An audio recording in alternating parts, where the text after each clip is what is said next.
This program features live coverage of an African safari and may include animal kills and carcasses. Viewer discretion is advised.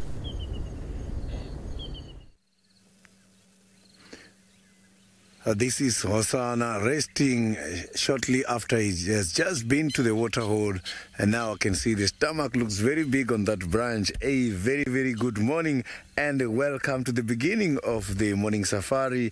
I am Sydney from Niconico, traveling with Craig this morning, and hopefully you are going to enjoy a lot of these wildlife experiences. And for in case if you need our attention, you can follow us on Twitter, #SafariLive. You can also follow us on YouTube chat stream. So you can see that Hosanna is not comfortable. The branch, it looks much more thinner than the stomach. It's battling in order to hold the stomach with such a heavy load.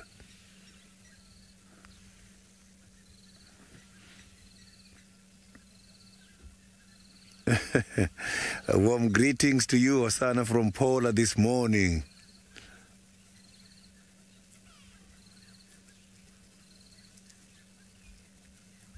He's trying to stretch. Philip, indeed, he looks very charming. Look at that. Now you can see him. He wants to relax. And maybe he ate a lot last night, and after drinking water as well, he cannot be settled nicely there by the tree. So he might be looking for a much more thicker or broader branch. Oh, he's going back to where he's got a pillow, that little stick again. And that is where he's going. He likes this part because it can easily accommodate his stomach. So it took him a few seconds from that branch to jump to this side. So the cats are agile climbers. They can climb very well. And they can even hunt and chase an animal up in trees. Sometimes they fall in love with baboons. Oh, he's spotting an impala. I can see from there. There's an impala right here, moving towards the water hole. So that is what he's watching. And apologies for the antennae as the impalas are at the back now, moving towards the water hole. And we are compromised a little bit as I am parked right on top of the dam wall. I cannot manage to turn the vehicle in order to avoid the antennae at the moment.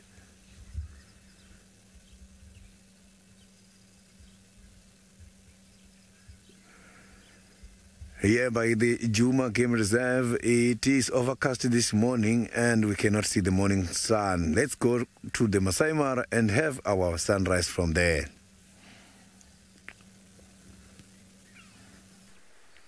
Good morning, everybody. Welcome once again to the Mara Triangle, where it is semi-overcast, but with a beautiful morning developing in front of us. It is a very normal and standard 17 degrees Celsius, 63 degrees Fahrenheit. The rain seems to have let up, finally. And, well, it looks and promises to be a beautiful, beautiful day. We are, as I said, out in the Mara. Good morning. My name is Steve. I'm joined by Bongay on camera. And well, we're going to see if we can go a little bit further south and see if we can find the Awino Pride and see what they've been up to.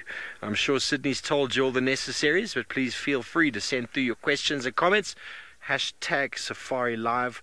We'd love to hear from you, or obviously drop them on the YouTube chat stream. The all-important @FC. Keep your questions relevant.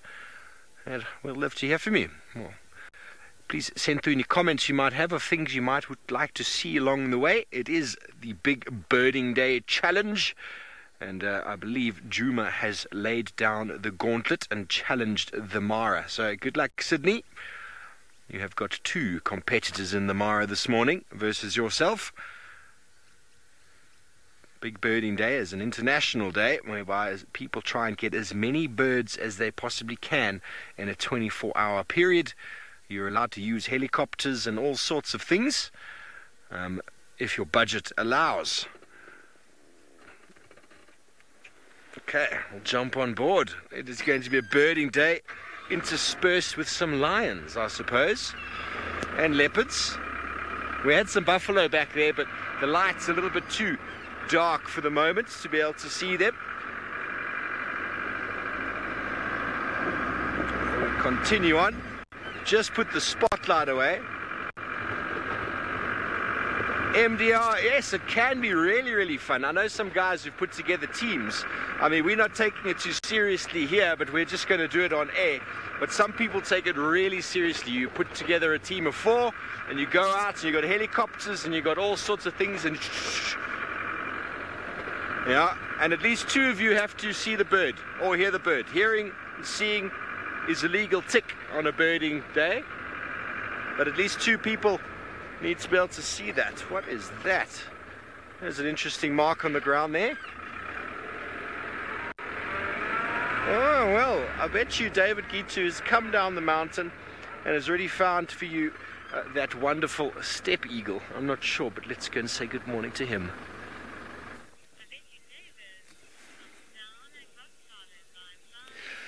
Yes, a very good morning from the Mara Triangle again, and we are just following some hammerkops that have been flying there, and we want to turn around and see whether we can catch up with them. My name is David, and filming with me this morning is Manu. A very good morning, Manu. Thank you. I don't know why you have been VP. In our local language, it translates to Que pasa, for those of us who like speaking Spanish. VP in our local language translates to Que pasa, and remember, this is a very interactive safari that we do. Questions, comments are very welcome using hashtag SafariLive. Now, Manu, do you know, do I keep going a little bit?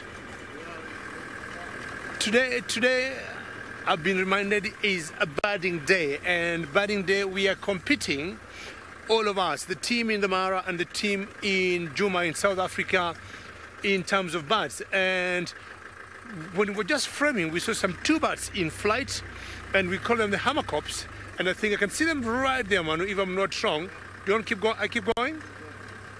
And I think I might have started on the right foot.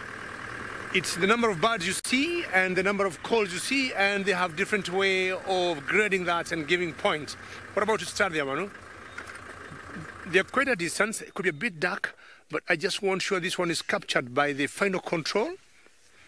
And those are hammerkops. And I hope M in the final control is already giving me about 10,000 points to start with. Could that be correct? Thank you very much. And definitely that's a male and a female. And kop in Dutch means a hammer. Hammerkop. And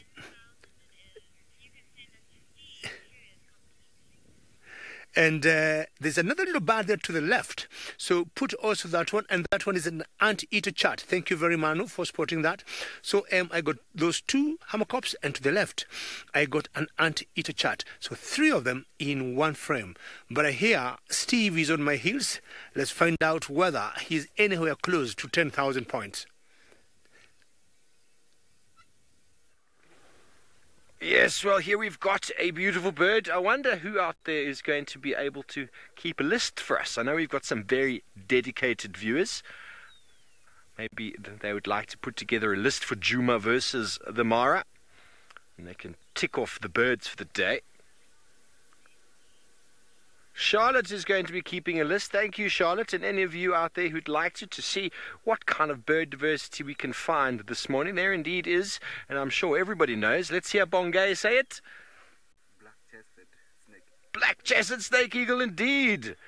And I can hear a yellow-throated longclaw. And in the distance, a white-browed cuckoo. The rainbird, one of the many rainbird species we find around. So anyway, we're going to keep moving, folks, because to get birding, you need to move. Everyone has checked that bird. Exciting. Exciting indeed. So generally when you do a birding competition or any sort of birding sort of ID, calls are always very acceptable. But obviously you need to learn a call. If you don't know a call, well, it's very tricky. But I find sometimes easier to identify birds by call than by sight, because there's a lot of secretive birds out there that are hiding. Bongai, that quite thin, spindly tree in the middle there. There is a bird in the top of it. We are quite far away, but let's see if we can spot it. To the right. Oh, there we go. That is not even the tree I was looking at, but well done. There we have got a bird. Oh, it's very far away. It looks like a vulture, but I can't be sure. I was looking at the one to the right, but all good. There we go, the one on the right. Not a vulture. It is a raptor of sorts.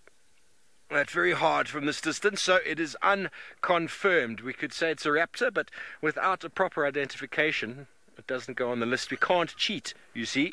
There's no cheating, but something I'd like to show you, considering it's something we do all the time. Well, let's just show everybody that one, guy. That is what everybody wakes up in the morning for. Oh, isn't that splendid? Isn't that splendid? Beautiful sunrise, a good time to reflect on one's day.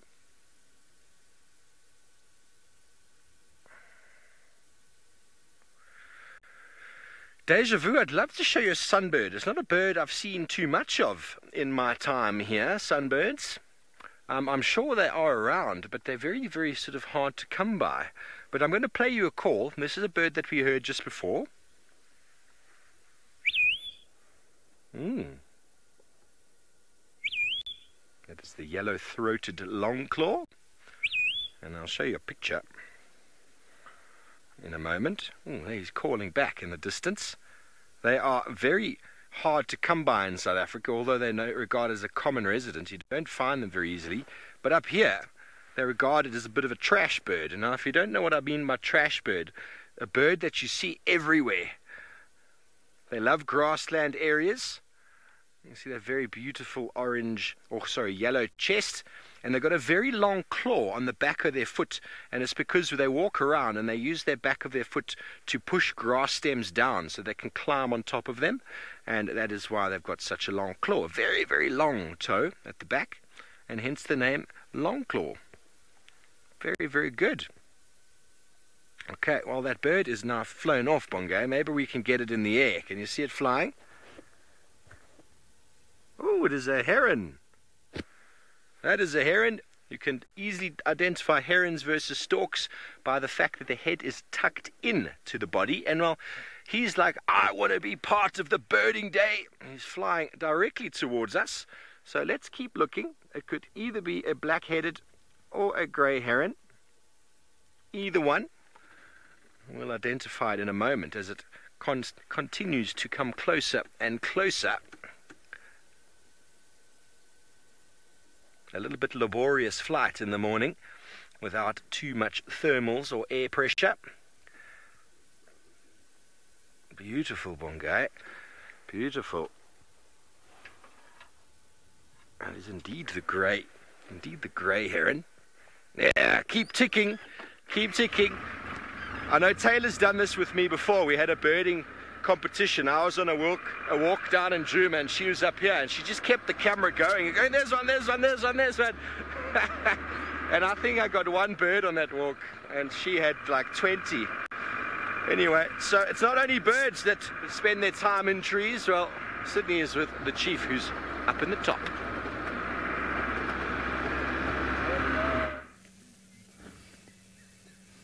So you can see that the little chief is now resting, listening to the ground hornbills who are making some voice calls from the northern side of the game reserve. I can hear them, so it sounds like they're getting closer somewhere here in front of us.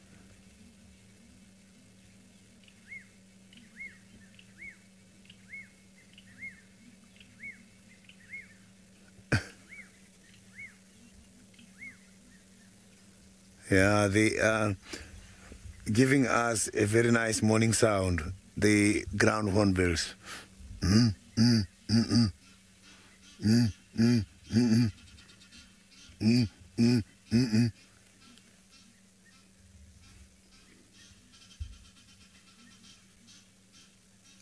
It's not one. So the sound I can hear that it's quite a few. So you can also hear the Egyptian geese are also making the calls here by the dam. So we are not very far away from the Vietla Pan, and it is here where Hosanna is having a kill, and the kill is not finished. There is a little bit left, the neck and the head is left there. So he might, the kill is somewhere through there. Maybe we can be able to see just a small piece. It's difficult to see. It's stuck right there. You can see the flies. So that is where the kill is stuck. So it's just left with the neck and the head. He might finish it at any time.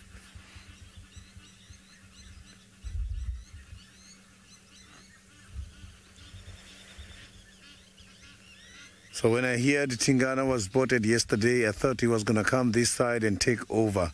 But here on the ground, there is no sign of Tingana.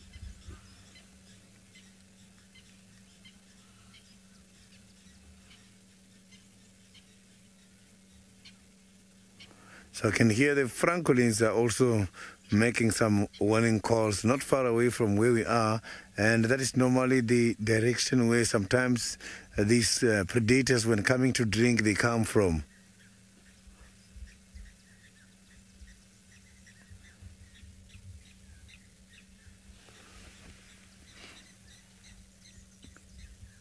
So the chances of having Hosanna here all day long, they are very much high.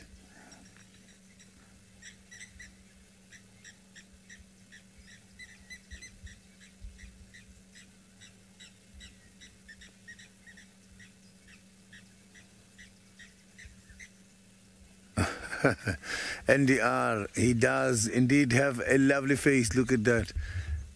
So that big head is just leaning against a very small, thin branch. So what I'm going to do now is that because he's resting, doing nothing, I will try and drive around first and see if we cannot see any other predator around here, as while it's still in the morning is the best time to look for the cats. Maybe we might be lucky with any of the cats, lions, or another leopard, and then I'll come back here to the kill afterwards.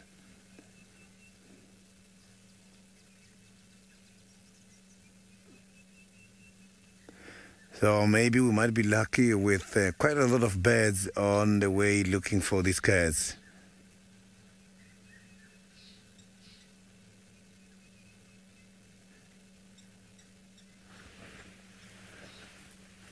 So you can see it's right on deep sleep at the moment.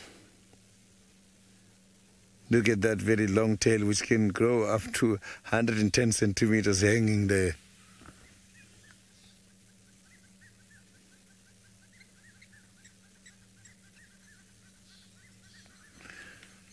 Caroline, he looks so comfortable. This is the branch he was yesterday as well.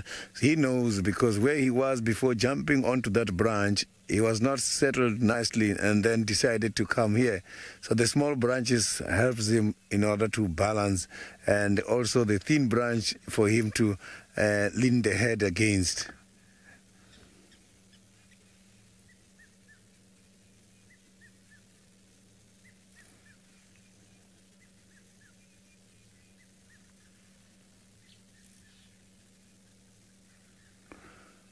Donald, the kill has been taken a night before yesterday. And this kill, it was a very big impala. And now there's only a little bit of meat left. If the competition is not that much, like there's always a competition between Tingana and Hosanna whenever there's a kill. So if the competition is not enough, he's alone, it can take a couple of days. But the chances of him taking down something and bring an egg on top of that one, they are also very much high. But a fully grown impala is now on day 3.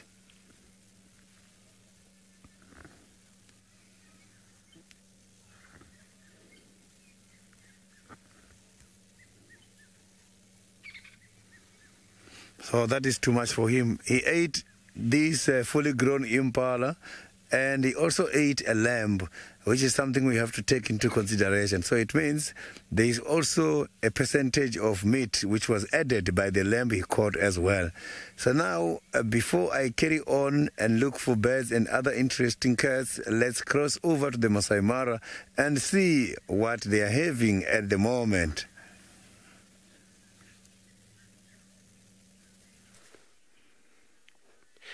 Thank you very much, Sydney. And we got a grey heron in flight, and that marks my number something species. Thank you very much, Manu, for catching that one on flight. And I'm sure you want to take us somewhere else and maybe getting my number 5 species. I hope M in the final control is still counting. And before I tell you who that is, I want to apologize for having said hammer cop. Cop means hammer, but actually cop means ahead. I was very excited to see 2 hammer cops and being the first one to catch 2 birds today, Saturday being a birding Saturday. Now, I do not want to give you a tweet to identify that eagle because I'm sure we have seen him a number of times, and all of you nice viewers know who that is. It's an eagle, and that is the black-chested snake eagle. Black-chested snake eagle. And I'm sure that is making my points or my list in the final control with M more colorful. Of course, but their name suggests snake eagles. Snakes are their main diet, and they'll always perch on such high trees and keep looking. Wonderful sight. One of their strength or one of their strongest senses is their sight. They would be able to comfortably spot a snake even 2 kilometers away from where she is. And if you see how she perches, she's almost 90 degrees on that tree, unlike other eagles, which are always like 45 degrees. And then one other difference, you see how when she moves her head like that, like bopping, is when she spots something, and by bopping the head, they'll always estimate the distance. James, very good morning or good evening. Why do they call them snake eagles? Because I would say the snake eagles, 90% of their diet involves snakes. 90% of what they eat snakes. And I can tell you they would spot a snake as far as 2 kilometers. I might have said this before. There was a time I was watching a brown snake eagle, and it perched on a torchwood tree for quite some time. And it happened when I was leaving the sighting, the snake eagle also flew. And we traveled together with the snake, and it was flying not very fast, but an average speed of a car. And I watched it with my binoculars or my far lookers, and where it landed, it picked up a black mamba. Sorry, Manu, I didn't mean to check the camera. It picked up a black mamba, and I thought that was very special. So they're called snake eagles, James, because their bigger diet or the menu of what they eat consists mainly of snakes. But also they would eat rodents. I'm talking about mice, rats, any reptiles like skinks, lizards, chameleons. And I'm sure once in a while they'll grab an insect here and there. So when she turns her head like that, she's definitely trying to scan around where she is. One major difference between this eagle and other eagles,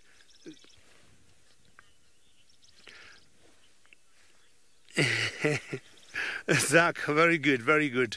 I'll tell you, Zach, as Manu is trying to show me the rufous-napped lark there, and M, please just also note this one. Zach, it's a good question. Why do they call them black-chested snake eagle? And I'm sure Manu will take us back there. Personally, I've always had a fight with ornithologists or the birders or the people who do what we call nomenclature, naming of birds. And Zach, as you see, the chest or the breast is all white. But just look at the bit that's black. It's a very small bit. So we'll always question them, how did you end up with such name? But again, they don't give us a chance to argue our cases. And Zach, if you love birds and you follow birding a bit, we have a kite here in Africa that we call the black kite. And if you see the black kite, it's not black, it is brown. So how they end up naming these birds to me is questionable, but we just tend to follow them. The black on that eagle there is very small, and you can easily mistake it with the martial eagle. Definitely she is looking for something. I don't know how many points now I have. I'm sure I'm going up close to 100,000. I'm trying to get a bird here. 34 and 43. And I want to show Zach something.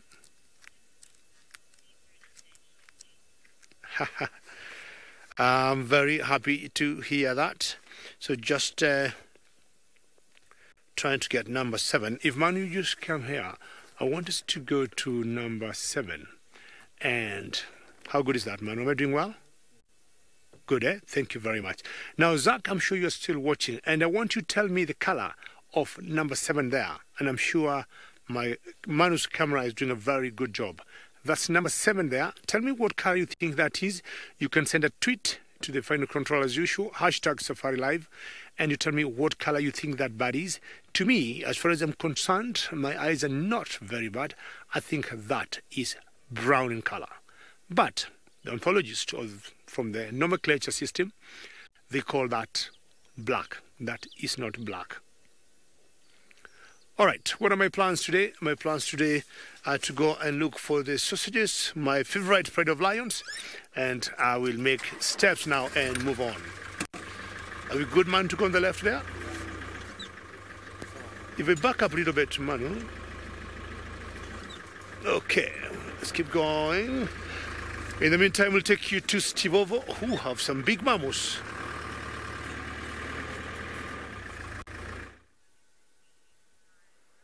Thanks, David. Well, we have found some buffalo, and whenever you look in a herd of buffalo, it's always important to have a look to see if you can find any oxpeckers. And we've got a yellow-billed oxpecker, and that's easily identified by when you look at it. Its beak is half red and half yellow. The red-billed oxpecker, which is much more common down in South Africa, has only got a red beak. Both species, though, have got what we call zygodactyl feet, which means 2 forward, 2 back, to enable them to hold on to the fur of the animals that they obviously spending time on, and then pluck the ticks. The yellow-billed oxpecker prefers bigger, juicier ticks, and it actually plucks the ticks off, whereas the red-billed oxpecker combs through the fur and feeds on many, many small parasites rather than the big ones.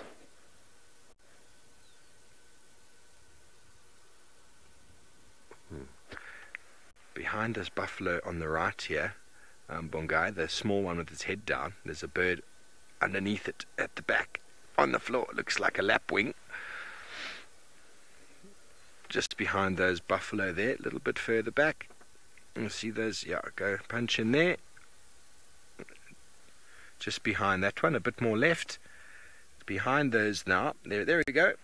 Running around in the left. Just at the back there now. There it is. There is a wattled lapwing, very good.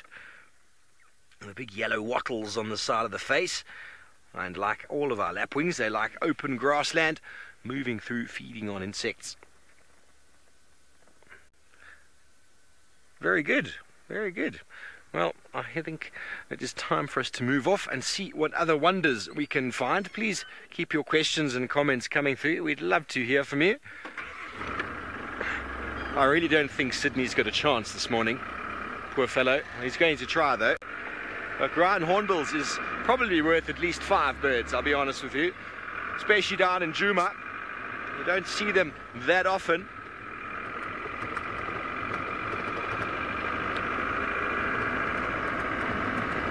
And there's also a tricky thing about being up here. There's quite a few LBJs I haven't quite gotten my head around.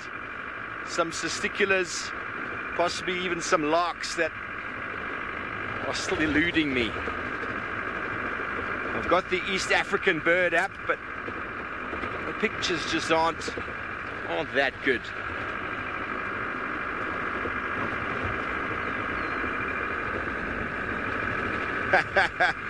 Mr. Public, you know, when you become a birder, your eyes get quite sharp to those sort of things.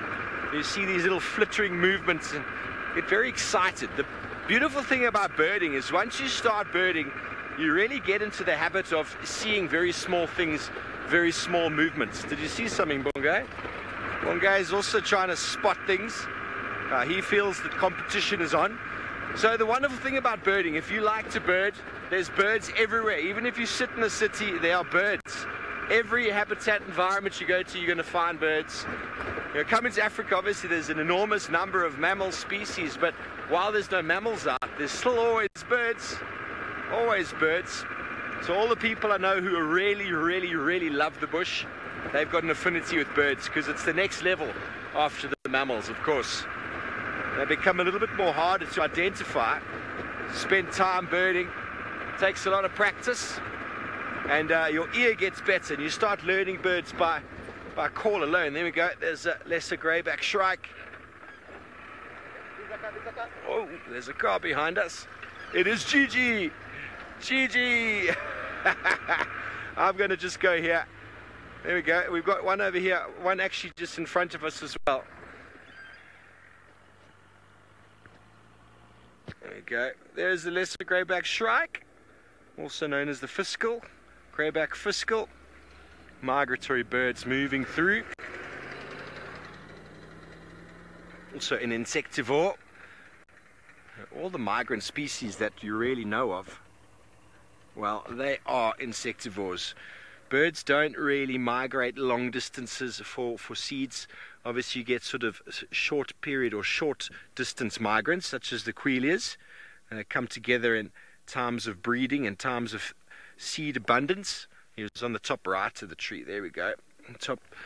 Whereas all our cuckoos and all the birds that migrate all the way from either North Africa or from Europe, from the Russian steppes all the way south, it's all for the feeding of insects. Even the Wahlberg's eagle that comes from sort of Central Africa all the way down, come down there for insects as well as obviously rodents.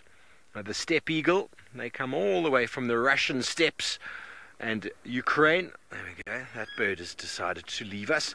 Ukraine, to feed on termites. Very good. Well, Sydney has moved on from Husana, it seems, and he's found a big elephant. So you can see now that I am with the largest land mammal. Look at that. That is the newborn. You can see the newborn is now trying to feed between the ground and the stomach. This look cute. Look at that trunk. So the little one is still battling to walk too fast. So I started seeing this little one yesterday. So this is the small head of 17. The head, we used to see one of them heavily pregnant. Now we've got a baby there. So when the elephant has got the newborns, the baby of this age, is when they can be very much aggressive, because they are so protective when having the little ones. So, but here I can see there's quite a lot of little ones. I'm just trying to listen to them. They are doing some communication vibration. That is a very tiny trunk. Doesn't even know how to use the trunk by now. So it just keep following. So this head, it means it's the head that we are seeing around the Viola pen at the moment, because when the water is scarce, they cannot travel very long distances, these elephants. And it's something that is going to contribute towards me finding birds, as Steve has indicated earlier. When the area is too dry, birds are much more interested on the areas where there's quite a lot of water. At the moment, it's very dry here where I am, and I am only seeing the common residents, but also common residents, I can only hear them far. To see them is not easy.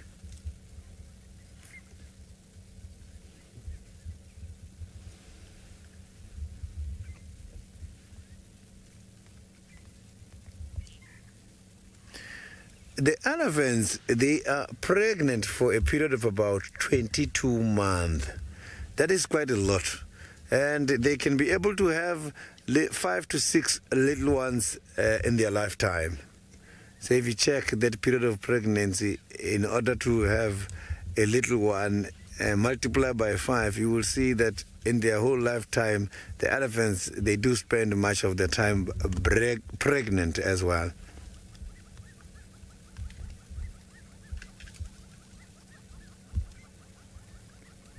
So this little one will be assisted by the mother until they're 3 to 4 years.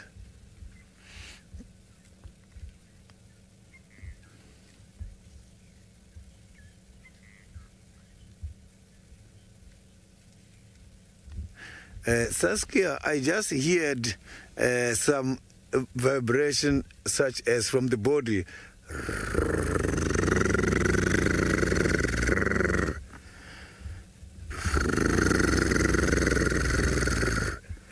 That kind of a stomach grumbling, it is a sound they use in order to communicate to each other on the ground.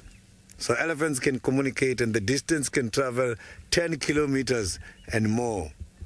They make that noise from this place which is called a special spharengia. A special spharengia is like a pouch which is here on the elephant. So it is here. The special spharengia is where the elephants are storing water when they're traveling long distances. This is one of the animals which can be able to regurgitate water after drinking. So the elephants, here where they store water, that is where that sound is coming from. It's not coming directly from the stomach. It's amplified there. That is where you can hear.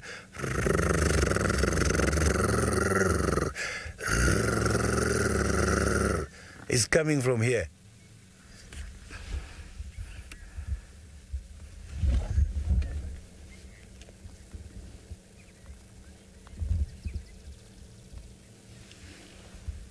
So the little ones are playing there. You can see they are pushing each other. So little ones, they still have, oh, one of them fell. Now he's going up again. So play is an integral part of training. When these little ones are playing every time, they learn the survival skills. They learn how to use the trunk. Look, they are also building more strength when they are pushing each other like that.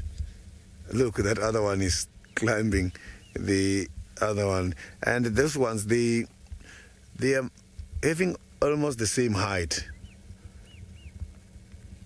so it means they are more or less the same age.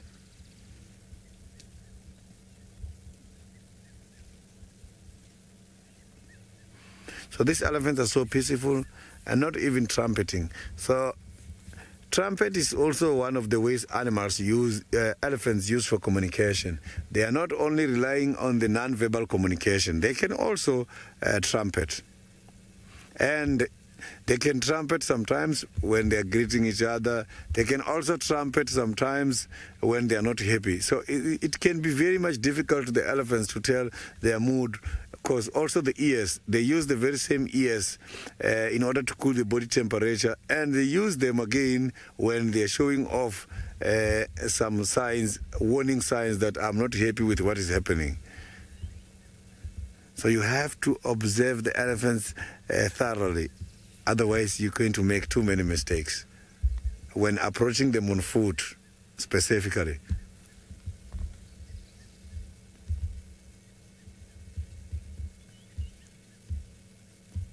So now we are just going to carry on again and move much more towards the Buffalo's Hook area and the Sandy Patch area, Sydney's Dam, and see if we can find any cat in that area before we get back to Osana.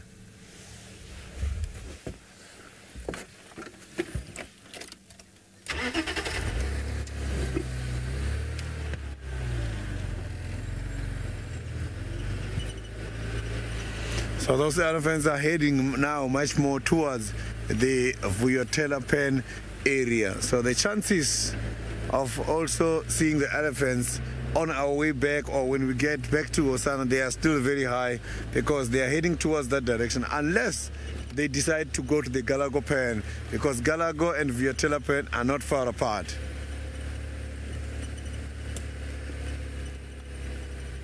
So now let's cross over to Masai Mara, where the guides are finding all the birds.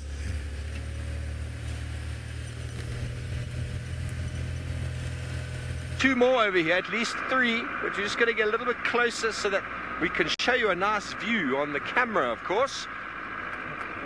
There we go. We've got two birds here, one on the top. Oh, the one that just flew away is a grey hornbill. He's gone. There we go. You can see the African grey hornbill. There we go, easily identified by that grey beak and that sort of whitish silvery line along the head. Very good, a nice woodland specialist. And then before it flies away, let's go over to the black-shouldered kite that is in the top of the tree that we followed from one tree to another. And there he sits, almost inconspicuous, he thinks. Got that nice black shoulder patch and yellow feet. Regarded as the most common bird of prey, or abundant bird of prey, on the African continent. A bird that spends quite a bit of time actually hovering, feeding on rodents. And they actually hover, and some believe that they can actually see a spectrum of ultraviolet, which they use to watch the sort of burrows or the urine trails left by rodents, because a lot of rodents, namely shrews and the like, will move around and will constantly urine spray along their routes. And these birds actually pick up on those trails and will hover above the freshest of trails and wait for something to pop out, and then will just barrel roll to the floor and grab it. Separate in space and time by many of the owl species, as they are occupying the daytime niche, and a lot of the owls the nighttime niche, feeding on very similar species. Paula, the most aggressive bird. I know James Hendry doesn't like the word aggressive, and it is a difficult word to use really when it comes to birds. But ground hornbills, when it comes to dominating others, they can be quite pushy and shovey and quite violent towards other ground hornbills. Vultures at a feeding site, well, they can really knock each other around. They get very in each other's faces and quite aggressive. I would say them, but you know, martial eagles, being the largest of the eagle species we find around here, they are quite territorial, but they're often chased off by smaller birds. So probably the bird that's got the biggest attitude is the fork-tailed drongo, who thinks like a Jack Russell it's a much bigger bird than it really is. Jack Russell thinks it's a giant dog, and it chases and attacks absolutely anything. The fork-tailed drongo has got a similar sort of behavior. The honey badger of the sky, we call it. Well, very good. The birding continues. And what a beautiful day for it. After the rains, the birds are going to be out doing all sorts of things. So David is past us. I nearly reversed into him before, but we didn't. Everything's good. He's just over there. I think he's also got some birds for you.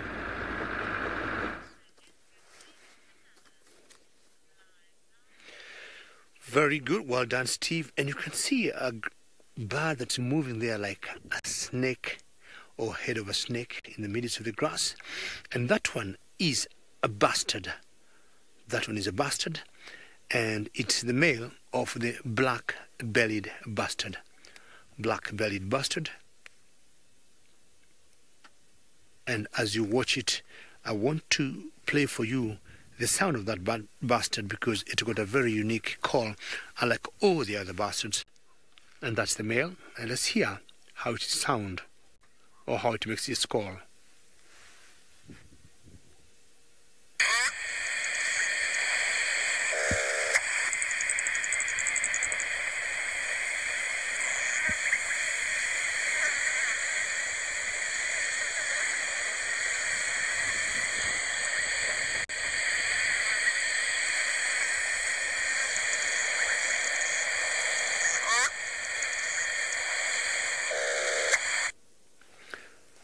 Very good. And when you hear that call, it's very characteristic, it's very unique. You'll always tell it's a black-bellied bastard. The male have that black, as the name suggests, and I hope Zach is still watching. We shall be looking at how this naming was done, and maybe hopefully we can have a bit of changes maybe the next coming years. And if you see the female doesn't have the black belly. Some of the heaviest birds to fly, but you always find them on the ground in the midst of the grass walking as they feed. And very seldom you'll see them perching on trees. They do fly. You know, the only bird that we have in Africa that doesn't fly are the ostriches. All other birds here will fly, but it's very unusual to see them flying.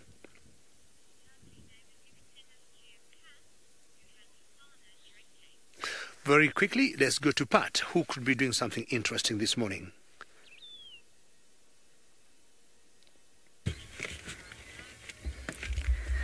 Yes, interesting indeed. We have the little chief Ozana here lapping up some H2O on this very overcast morning. My name is Pat. Joining me behind the lens today is James Hendry. If you have any questions or comments, please send them in using that hashtag SafariLive or on the YouTube chat stream. So we've been with Ozana about 5 minutes now, and he just made his way. He was resting in a tree all night, just hanging off a branch. Incredible balance. And now he's quite alert drinking here this morning. He heard some squirrels alarm calling and was very focused on that. And he's also just been throwing his head around a little bit, so he has still got the kill hoisted in the tree. Perhaps he's a bit on edge that someone's going to steal that.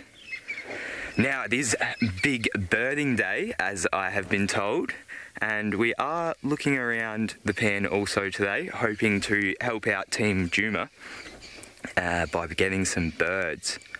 We did have one over here. James's great camera work. I pushed a button by mistake. He pushed a button by mistake, guys. We're okay now.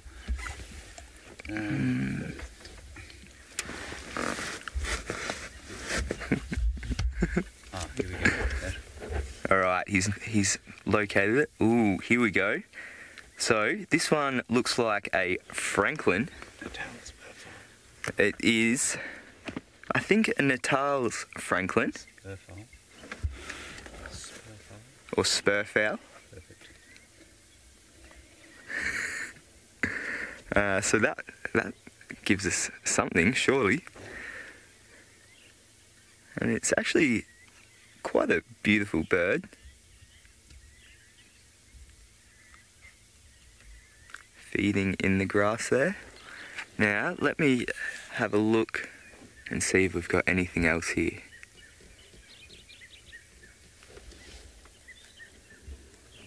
And remember, if you do beat me to the punch and want to identify a bird before I identify it, please do use that hashtag SafariLive or the YouTube chat stream and help me out. We've got another one here about 30-40 metres back from Ozana, James. Yep, there we go. Now, I know this one well. This one is a blacksmith lapwing. And we can always tell that they're around because of their call, which sounds like a blacksmith's hammer hitting an anvil. Like, tip, tip, tip, tip, tip, tip, tip.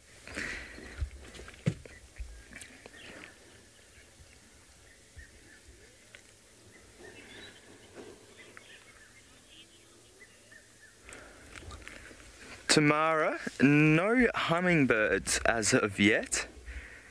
No. We apologise for that. We actually were surrounded by birds this morning. We heard a lot of calls and saw a lot of cool ones like the violet-backed starling. But of course, when it counts, everything disappears. That's just the way things work out here. Sana must be a very thirsty boy this morning. Thank you, Paula. Yes, my bird impressions are getting a little better. Thank you, Paula. They're not quite up to scratch yet, but I'll get there. Being, of course, mentored by the great Oli Klo.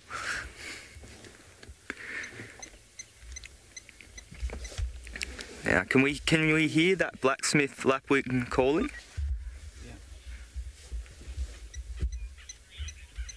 Cool. Yeah, so that is the blacksmith's lapwing. Very distinct call. Oh, we've got another bird up in front of us here on the ground.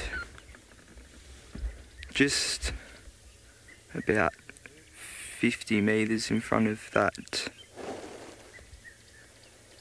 dead tree there. In the... Ah, yes.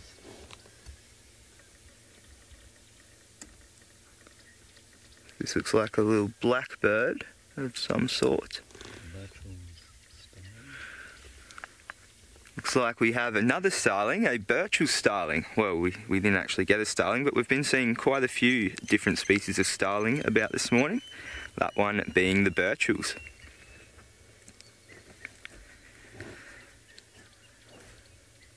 I wonder if...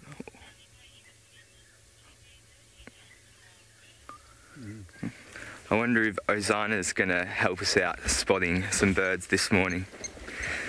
While we look, let's head back to the Mara, where David is also going to be helping get those bird scores up.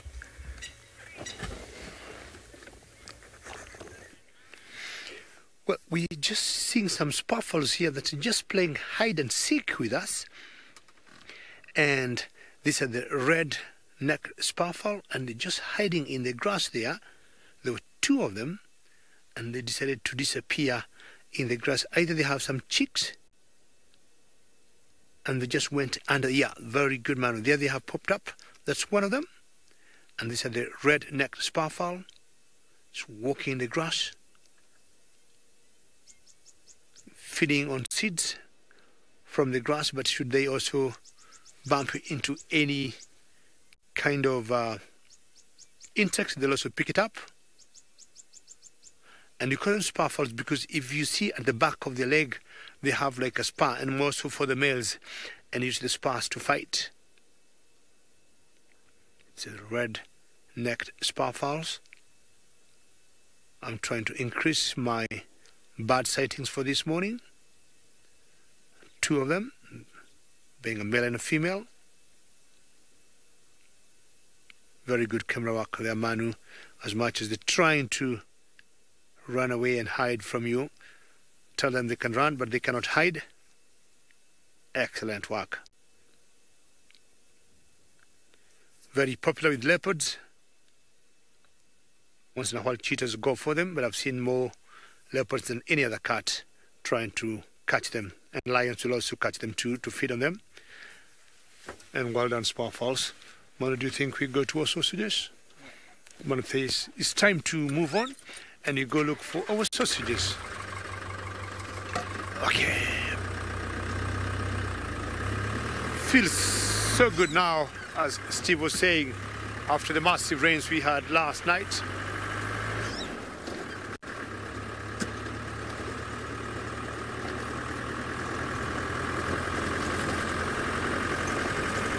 Lauren, you'd like to see any kingfisher? Wow, cross your fingers, keep your eyes open. We'll be looking together, and there could be a possibility, of seeing a kingfisher.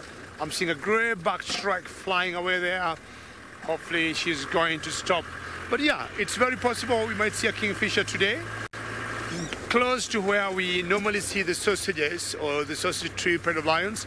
They are always small, streams or wells. And at times they have kingfishers. We may have the grey-backed shrike here.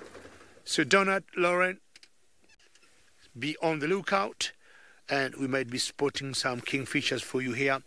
And possibly, Manu is just whispering to me, if we would be able to see the malachite kingfisher, it would be a great day. It's one of the most beautiful kingfishers that we see, as the grey-backed shrike rests there. I thought she was gone, but she decided to give us another count on our birding today, this Saturday morning.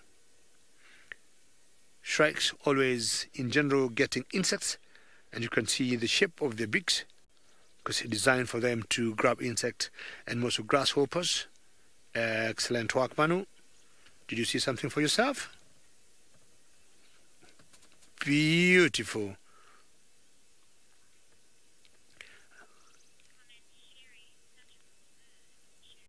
Sherry, I agree with you, is such a pretty bird. We have so many shrikes, but I think this particular one here, the greyback, to me, is the most beautiful shrike. Can you call for us? Or are you looking for grasshoppers and crickets and all sorts of insects around this area?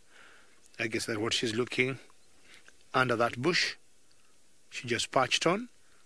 And look at her long tail and how the feathers stretch out, ending up in beautiful black color. So they spend most of the time on top of these small little bushes as they look for some food. The preening of the feathers there, just to make sure they get aligned very well. As it warms up, they start getting busy looking for food. And look at that. Ooh-hoo-hoo. Show us something. Are you going to pick something there? Did you see something from where you are? Maybe nothing. What about there? And sometimes they'll catch grasshoppers. I can see either, oops, there was an insect right in front of her that just took off. She was rather slow to act or to react to it, and the insect got smarter and outwitted her, and she flew away. Are you following the same insect or are you going elsewhere? Excellent. 3 now on that bush. Could be having some party there. 4, very good, Manu. 5, maybe. Very social shrikes, unlike, say, the common physical that you always see one on their own, but the grey-backed always go in small little flocks. 5, sometimes up to 10. Excellent. What about going to look for one? Would you see one flying there? I think the sausages man were calling. We need to make a move. Mila, let's go.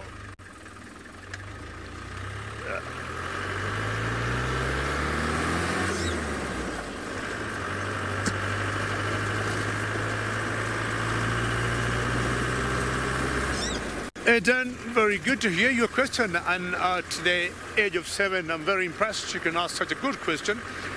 And I'll tell you, Aidan, what happens is it will depend on the type of the bird and the size. I was talking earlier of the bastard that we saw. I told you the bastards do not stay so much in the air because they're very heavy to fly. So just after a couple of minutes they will land. But, Aidan, we got other small birds that we call swifts. And swifts could be in the air for so long, sometimes even for hours. They'll catch their food in the air, and they've been claimed sometimes, Aidan, these same birds can sleep with half of their brain. So one brain will sleep, they continue doing their thing, and then wake up that side of the brain, and then the other side will sleep. So, Aidan, it depends on the type or species of the bird.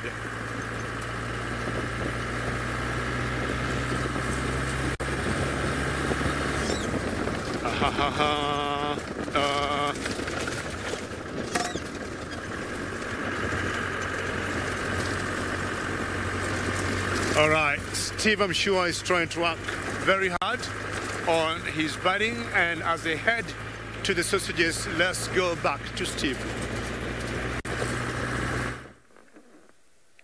Thanks, David. Well, we found a large bird, the largest bird in the world, and one that doesn't get tired, Aidan, from flying, because it can't. It's an ostrich. And the reason we stopped to have a look, well, first of all, it's a bird, but the reason we actually stopped was behind the ostrich is a huge herd of wildebeest that's all bunched together, and they're coming from the south. And normally, when you get a herd of wildebeest bunched together like that, there's a good chance that there are lions around that have been giving them a bit of a hard time. That's why they're all bunched together. They're not spread out in any form of line. They're all kind of bunched together so as to prevent individuals being caught. They all want to be in the middle of that herd. And there's a whole lot of zebra in the background. They're loving the rain that we've had. A little bit too far off though, but we're going to see if we can get a little bit closer and investigate what's going on around the herd of wildebeest.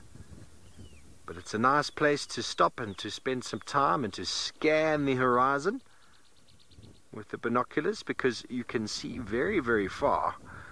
And unfortunately we had a frozen picture before. We were trying to show you a greater blue-eared starling, and we weren't able to do that. Very blue starling. with orange eyes. So many starling species are found in Kenya.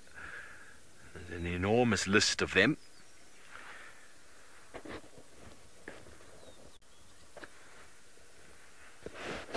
Very good. We're going to bumble along. We're along the escarpment road, so just below the mountain here. Charlotte and all the viewers have a bet that I will be winning the birding challenge. Well, I will try. I do enjoy birding. It's always nice to have a challenge. Ah, there we go. There's a superb starling over there on that tree on the bottom. Sort of that. Let's see if we can get him. Oh no, he's gone. Superb starling. It might not have actually been a superb starling there. It's one of the starlings with the orange belly. There's a couple of them. Okay, well anyway, while we try to figure out, this is the one I thought it might have been. Sorry, I'm going to go straight back to Pat in a second. Let me just give my phone a little bit of a wipe. There we go. That is what I thought it was. Beautiful orange chest. Magnificent, isn't it? Beautiful, beautiful bird. One of the many starlings that we find here. But anyway, before we get too carried away with our starlings, let's go all the way. Okay, we're not going to go back down to Pat. We're going to stay here and do some more birding. Isn't that a beautiful bird? And there are a number of them that look just like this. If I just scroll, look at that. There's another one. And another one. And another. Oh, that one doesn't. But there's a few that look very similar. Lots and lots of starlings in the Mara. And what's interesting and important to understand is that all starlings breed in cavities created by woodpeckers or barbets, and there are enormous amounts of barbet species in this area. So we're going to keep going, and we are trying to find their Wino pride. We're going to try and scratch around this herd of wildebeest, see what's going on. Maybe we can find them, but who knows, we'll also find some barbets for you. That would be some birds that you will never see down south. So very excited. Very excited. Let's go. Bongay, are you ready, sir? He is ready. He's excited. He says you've only got 479 more birds to get today, and then he'll be happy.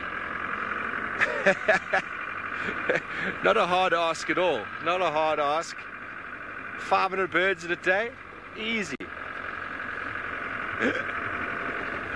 Okay, well, while we carry on searching the treetops and the grassy hills for any feathered friend, let's go all the way back down to Sydney and see how he's getting on.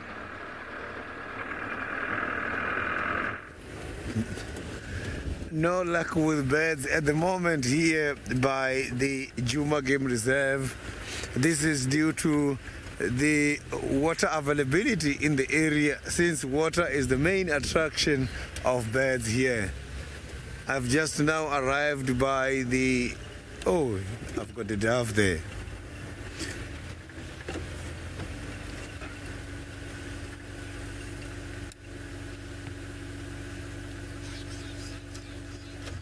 So I've got the dove coming to drink a little bit of water available there. You can see it was dry here a few days ago, so it means a little bit of rain here for yesterday just brought the little bit of water. This is the Cape turtle dove. The easiest way to distinguish between the Cape turtle dove and the other doves is to check the necklace. You can see there's a black necklace. You see it from the back. So this is one of those birds who are monogamous. They are partners for life. And if one of them dies, the other ones doesn't really look for another mate. If you check how this bird is walking, you can see they've got short legs. So it's very much easy to distinguish between the dove tracks and the other bird's tracks.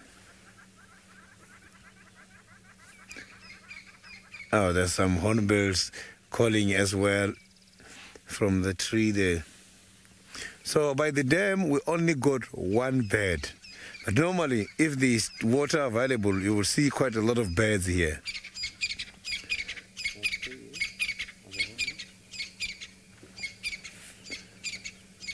So I can see there's some hornbills right there on top of that tree.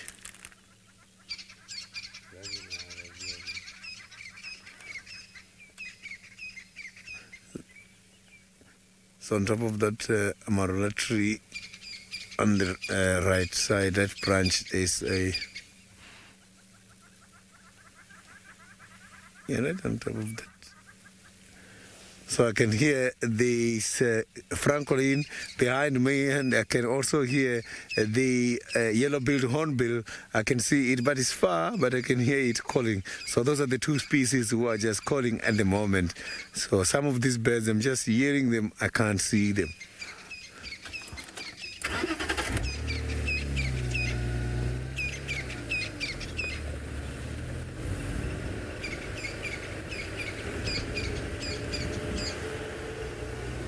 Child of the universe, I will try to go there, but the signals are not that very good these days around the Chitwa, so I will be heading there.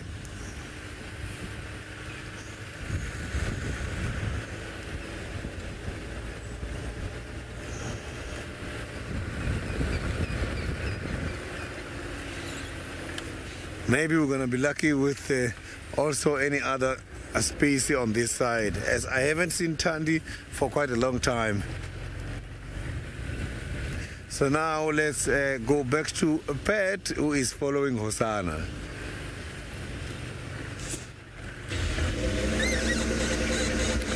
Yes, welcome back everyone. We are with Hosanna, who has just picked up the leg of an impala kill. I believe it's fallen down from the tree that it was hoisted in. And now he's walking quite a bit away from the tree. I'm probably going to have to... Oh, up he goes. Whoa.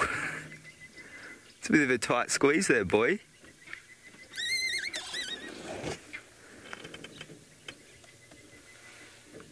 So, I'm not sure why he's hoisted it in a different tree, perhaps hedging his bets, having a little backup storage, or maybe he's just gone up there to feed in peace. He has had a big drink this morning, and I know when I wake up I like to have a big glass of water before I eat. Maybe that's what he's done this morning as well. I like to think we're not so different, me and this little chief.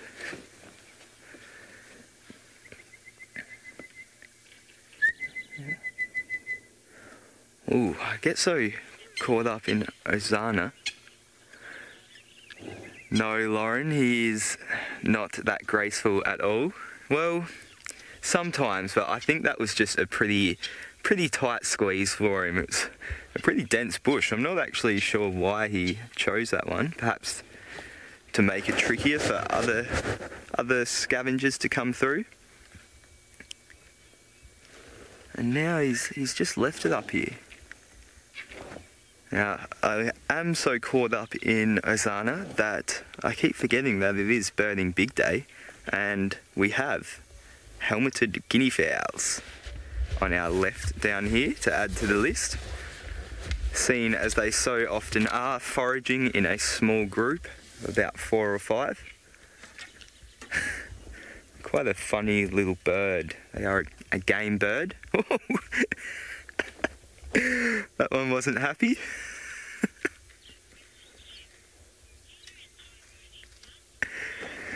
James, I'm starting to enjoy birding. It is a lot to wrap your head around. For anyone who followed Dive Live, there is more species of birds just here in Sabi Sand than there is on the entire Grand Cayman reefs. So there's a lot of birds to learn, and it has been pretty overwhelming to start with, but now that I'm starting to kind of hone my skills and at least start to know birds by groups, it is starting to become a lot more interesting, a lot more fun. I'm not sure if I could do the full 24 hours that the birding big day enthusiasts do, but no, it is definitely becoming a bit of a hobby.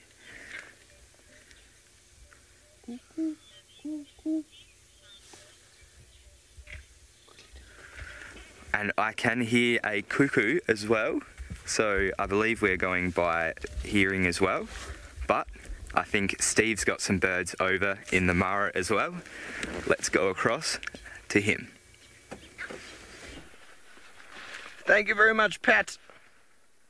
We have found an African marsh harrier perched precariously on a little branch there. Most often you find these birds flying, a very laborious, slow, lazy flight through the open wetlands. A flap, flap, glide, typical harrier sort of fashion, and generally very well associated with long, dank, moist grass, abundance of rodents flying just above the vegetation layer, and then landing with talons outstretched onto whatever they might be going for. Could be rodents, could be snakes as well. Busy looking down into that lugger for something, I suppose. Maybe waiting for a little bit of air, warmth in the air, just to get a little bit more sort of buoyancy in their flight. And see that yellow beak. Beautiful. Well, the birding continues today. What will we find next? Very good. On we go. We're still scratching around that herd of wildebeest. We're sort of perpendicular with them now, and just having a look, as you do with the binoculars, across the open plain to see what it is that we might be able to see sneaking up on them. But at the moment, they seem to be relaxing again. There's actually a couple of zebra and eland in the herd as well. Seemingly quite relaxed now. Maybe somewhere at the tail end. There we go. Right in the bottom of the screen there. There's a big eland bull. To the right, there we go. There's a couple zebra dotted in. Very nice to see the wildebeest back. Last I heard they were further south, moving this way, but this is much closer than we're expecting. So the migration has seemingly turned around. I doubt all the animals will come back, but many of them have. Carol, no, harriers are in fact part of the harrier family, and the eagles are judged by their very characteristic, what we call it, feathers all the way to the feet. Harriers are generally much smaller than eagles, and a very characteristic low fly pattern that they have over marshy areas, with large wings for a small body size, and it's a flap, flap, glide sort of motion. There's the marsh harrier, we got a Eurasian harrier, there's also Montagues and pallid harriers, and then of course the African harrier hawk, previously known as the gymnogene, all falling into the same sort of family due to their quite broad wings for their body size, and they flap, flap, glide, flap, flap, glide, a very characteristic sort of identification feature when these birds are flying. And they got quite sort of small bodies. They lean forward when they sit, and they got long feathers, legs. Okay, well, the birding continues, and David Gitu has found some iconic birds.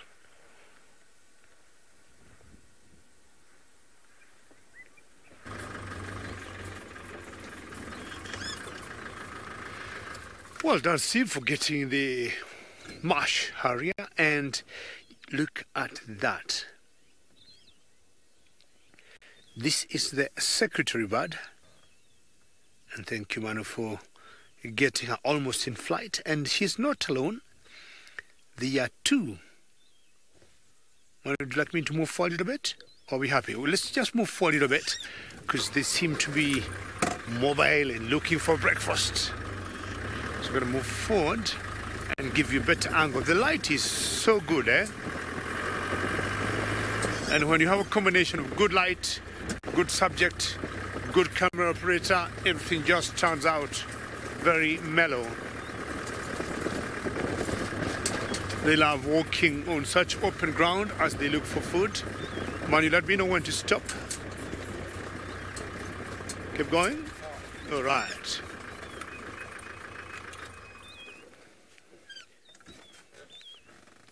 Secretary bird, and apparently they are eagles. The secretary birds are eagles. We call them ground eagles.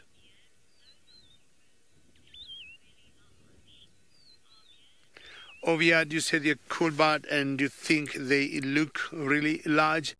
And yes, they are large because they are more closely related to the eagles. And in general, oops, who is that? There's a drongo there trying just to scare them. They're more closely related. Oops, look at that. So we have drongos trying to get the secretary birds out. Drongos are such small little birds, but they're very aggressive and they're very fearless. There they are, not very happy or comfortable with the secretary birds. So saying they are closely related to the eagles, and you call them ground eagles because they spend most of their time on the ground. Look on their walking style. And we have always learned they are called secretary birds for a number of reasons. From their walking style, it's like they're wearing high-heeled shoes, just like girls would. Donald, almost everything in the wilderness have predators, but for its size, it's very unusual to have predators. If anybody, the drongo is not letting go. If anybody would go for them, could be the very big eagles like the martial eagles, but it's very rare. These birds can fly, can take off in a very short distance, and as you can see, they're pretty large, Donald, and they can easily fight back for themselves. So the secretary birds have one more quick look at them, as I was trying to explain why we call them the secretary birds. And way back, we have always said here in Africa, secretaries or girls who had secretarial jobs would walk wearing high-heeled shoes, and in those kind of shoes, that should be your walking style or your walking gait. And also looking at them carefully, we usually say they are wearing like black miniskirts, and if you look on the eye, they have some nice makeup on the eye. But let's first go across to Sydney before we look at the secretary birds again. Oh, look at that. I have got the Duke of Juma, Tingana, and Tingana is not alone at the moment. For the first time, I'm seeing Tingana and Kalamba walking together, following each other. Right behind Tingana, there is Kalamba. You can see there Kalamba on top of the termite mound. So they are on a mission here. They were spotting a duiker. It was the two squirrels who assisted us in order to spot this beautiful cat. So this tree he is looking at now is the one where the squirrels were calling from. Look at that. So you can see that now. So now we are just going to quickly have a special broadcast.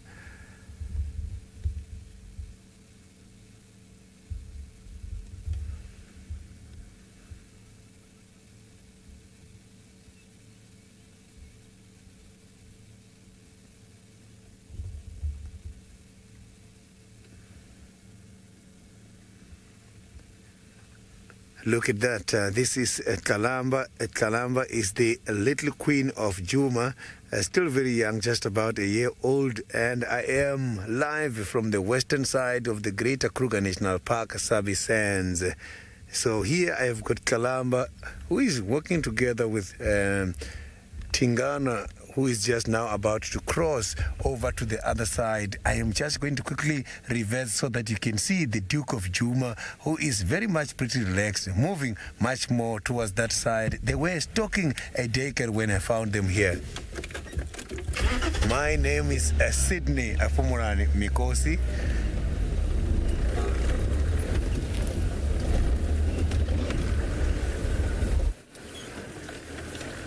So maybe it's just two of them. We thought maybe there is Tandi. Tandi is the mother of Kalamba, but we can only see two. Arbiad, I haven't seen Tandi. I was just lucky with these two here at the moment. So you can see that now the Duke of Juma is moving much more towards the fire break, going much more towards the east. Maybe that is where he's going to spend his day today. Look at that. He's just lying down there, so I can still go and have a better sighting. As I can see now, he's very relaxed. Maybe Talamba is going to follow us as well. This is quite a good sighting.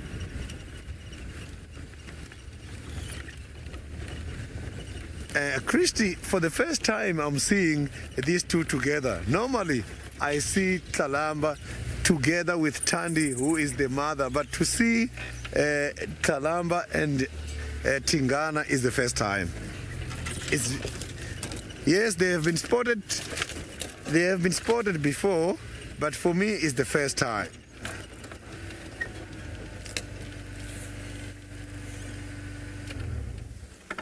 So look at that. You can see that he is very much relaxed at the moment. There is warm greetings to Tingana from Philippines.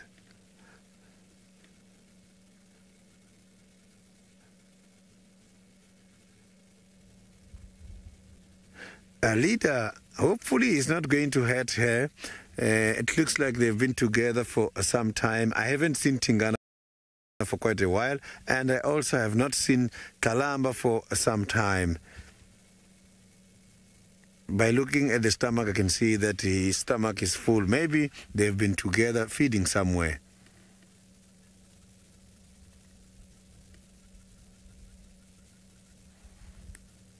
So he's now looking at Talamba at the back. Talamba, who is sitting on top of the termite mound, just to have a better eyesight from the top, looking at the area.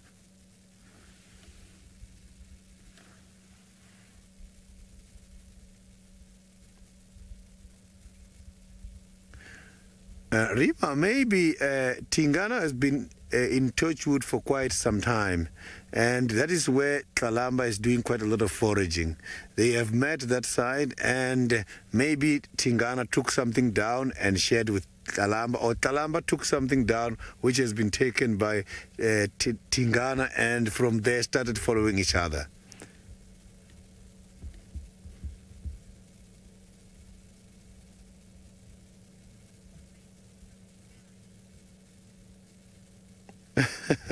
Rachel, indeed this is a father and a daughter's weekend. Look at that. This is quite a beautiful father, and the little one is right there, but it's quite far at the moment. Hopefully Talamba will come much closer.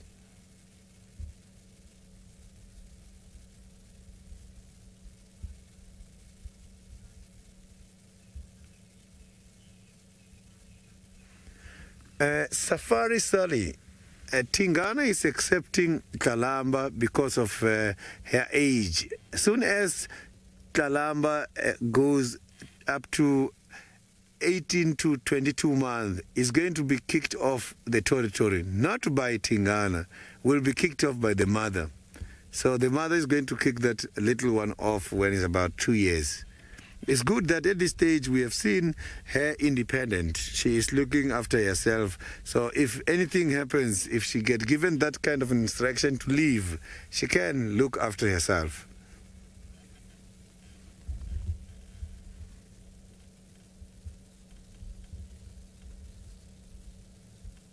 So I saw her just now moving much more towards the side, and I can't see her coming out, but she's on her way to here where the dad is.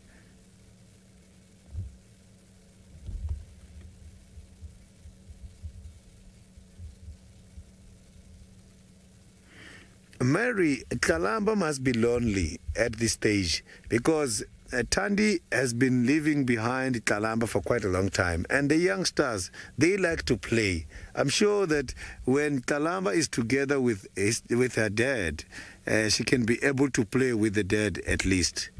So for food, yes, she might be depending on him for food, but Talamba at this stage can be able to hunt for herself. We have seen that happening. It's just that when it comes to maybe the big prey animals can be too large for her. But one day we saw her feeding on an impala that we are not too sure if she caught it or she found it dead.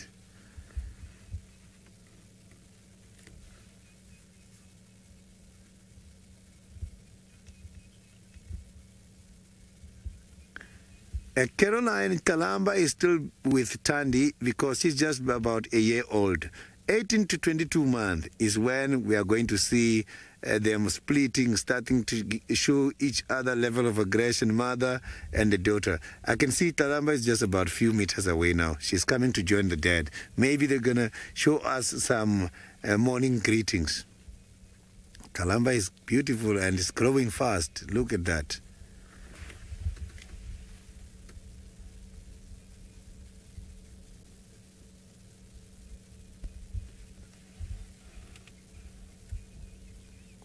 Sheriff, this is awesome indeed. You will see that Kalamba is here in order to play with the dad. She's going to show us maybe when she comes closer, they might play.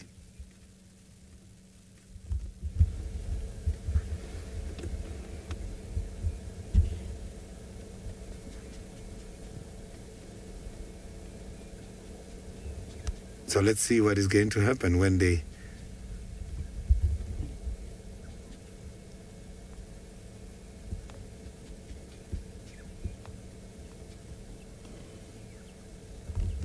So you can see that now Tingana is showing Kalamba some little bit of aggression. Look at that.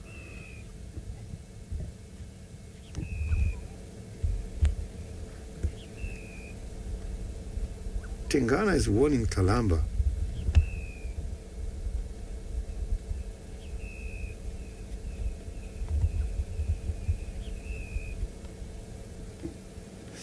So it looks like Tingana doesn't really want Kalamba to come much closer.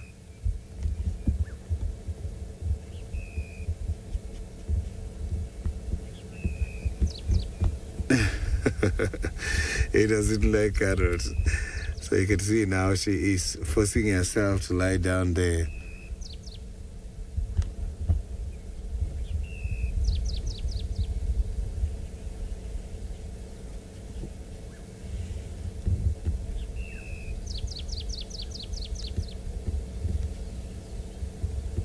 You can see that she is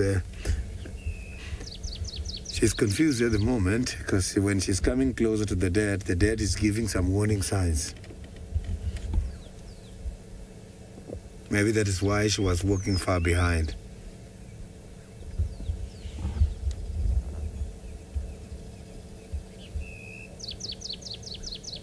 So I'm not too sure if Tandy is in the very same area here. Maybe she's also somewhere.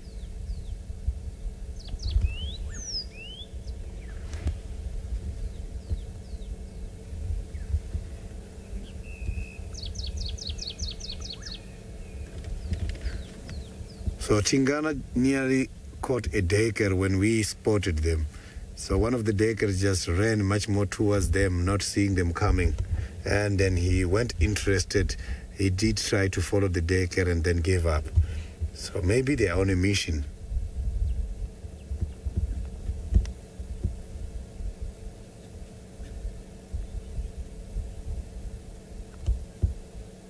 Mike, you can see that the little one, Kalamba, is trying to chaff there, and I cannot hear a lot of sound coming.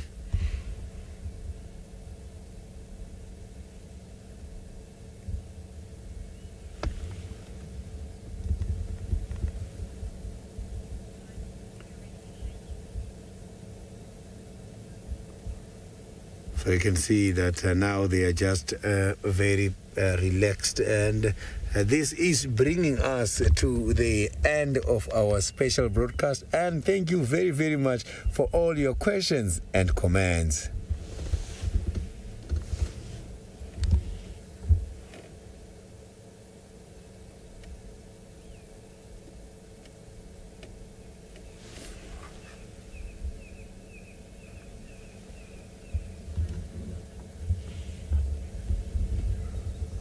So now, welcome back.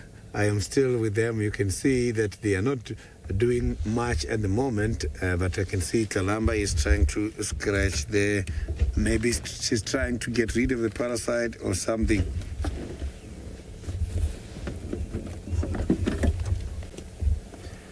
Morning all stations, this is Sydney. I have just got Kalamba and Tingana here by the Cheetah Cut line.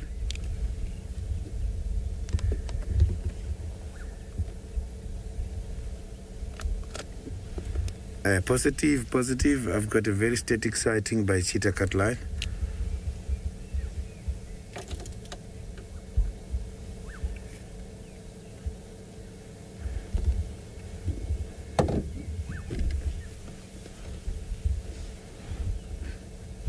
So I'm just going to wait here and see what is going to happen.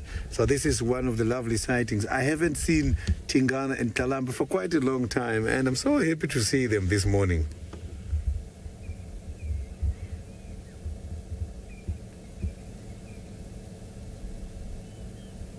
So they're not that very far away from each other, I can say.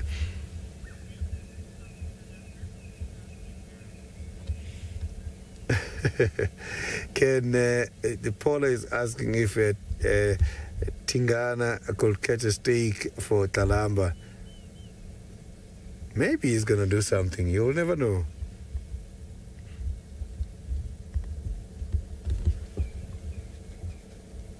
Look at Kalamba trying to stretch there.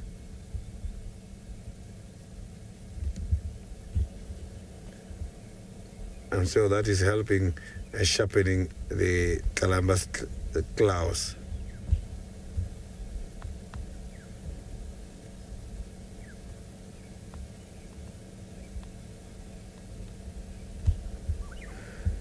So she's trying to sniff there. Maybe she's getting some information about the animals who are climbing very often on these trees.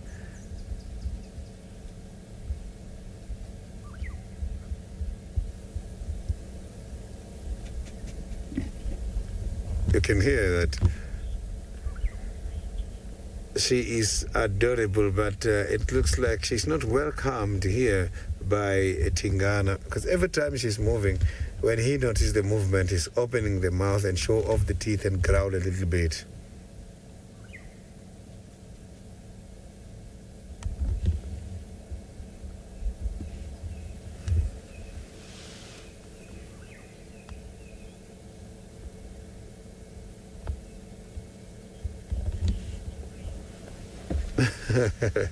Alisa, indeed, this is she's so brave. I saw even her taking chances trying to hunt the other day. So this one, she is so brave. Kalamba is brave.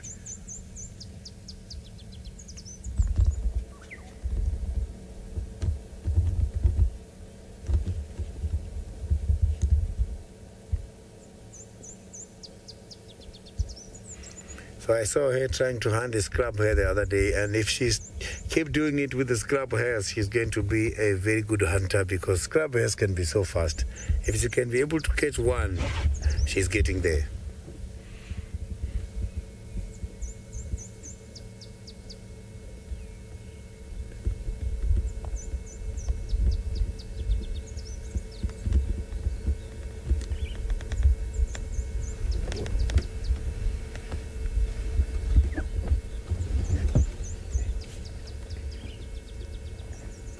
WC, Tingana is just about 13 years old at the moment. Kalamba is just about a year old. You can see that it's quite a very big gap between the two, father and daughter. So maybe they might be fascinated by anything and help each other to try and take it down. Earlier when we saw the decker, the problem is the decker was just passing by in front. I'm sure they were going to coordinate a very interesting hunt.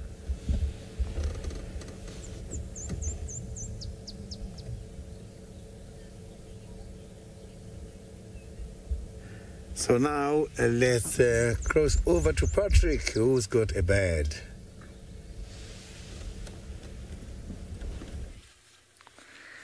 Oh, the birding's going very great. We are with a very lucky bird today, actually. Well, a bird that we're lucky to see. This bird itself might not be so lucky. We're not sure. It is a white-headed vulture, a very rare sight here, and a rare sight kind of everywhere. They are unfortunately listed as critically endangered, as with most other vultures. Now, we are definitely going to be adding this one to the list. I think it almost deserves double points. But just to give everyone a quick update, and also our scorers over in FC an update, what we have gotten on camera in the last, since we last were live, is a green wood hoopoe, and a marked babbler, white crowned shrike, a white-headed vulture, well, this one here, lilac-breasted roller, southern boo-boo, and a brown-crowned chagra. So we are going up the list, kind of carrying Team Juma, I think. Sydney's sitting back there on 3, making me do all the work, of course, the new trainee. Now, what's really interesting about this white-headed vulture is that he is a scavenger. Yes, that's right, Sydney did get 3 leopards this morning, so I guess he is the lucky one. But this white-headed vulture is not only a scavenger, as most other vultures are, but it's one of the only vultures that has been known to kill its own prey. So it will kill small animals such as porcupines and rodents, which is pretty interesting, because if anyone who knows the vultures pretty well, it would know that they do mostly scavenge. They'll eat dead carrion, carcasses, any kind of remains of a kill. How majestic is this? Sitting up in a perfect position. Lorna, 103. That's not a bad effort at all. I think that is about how many fish one of our watchers got for the fish in Grand Cayman. So that's right up there. But I think there's about 300 to 400 bird species that we can see here. So to get a third of them, I think you're doing very well. Now, it's hard to estimate size of birds, especially when it's so far away, but if I had to guess, this one would probably be about 80 centimetres, so 35 inches from head down to its tail feathers there. You can see that scarf-like feathers around the neck there, making it look very Cruella de Vilish. Well, looks like Stevovo is trying to match my birding skills right now. I think he is ahead of me, but I heard he also has more birds, so let's go check it out. So for the first time in the Mara, it is in fact the auger buzzard, which looks very similar to a jackal buzzard, with a very white underwing though. And this area, I've seen him in many a time, and I do apologize for saying him. I generally say him or her a lot, and I don't necessarily mean a sex. The sexes are alike in this one. Buteo auger is the scientific name. Medium-sized raptor, feeding primarily on the wing, landing and catching insects on the ground, and rodents, reptiles, and birds. Often seen sitting, but most of the time it's actually flying around, typical buzzard-like fashion.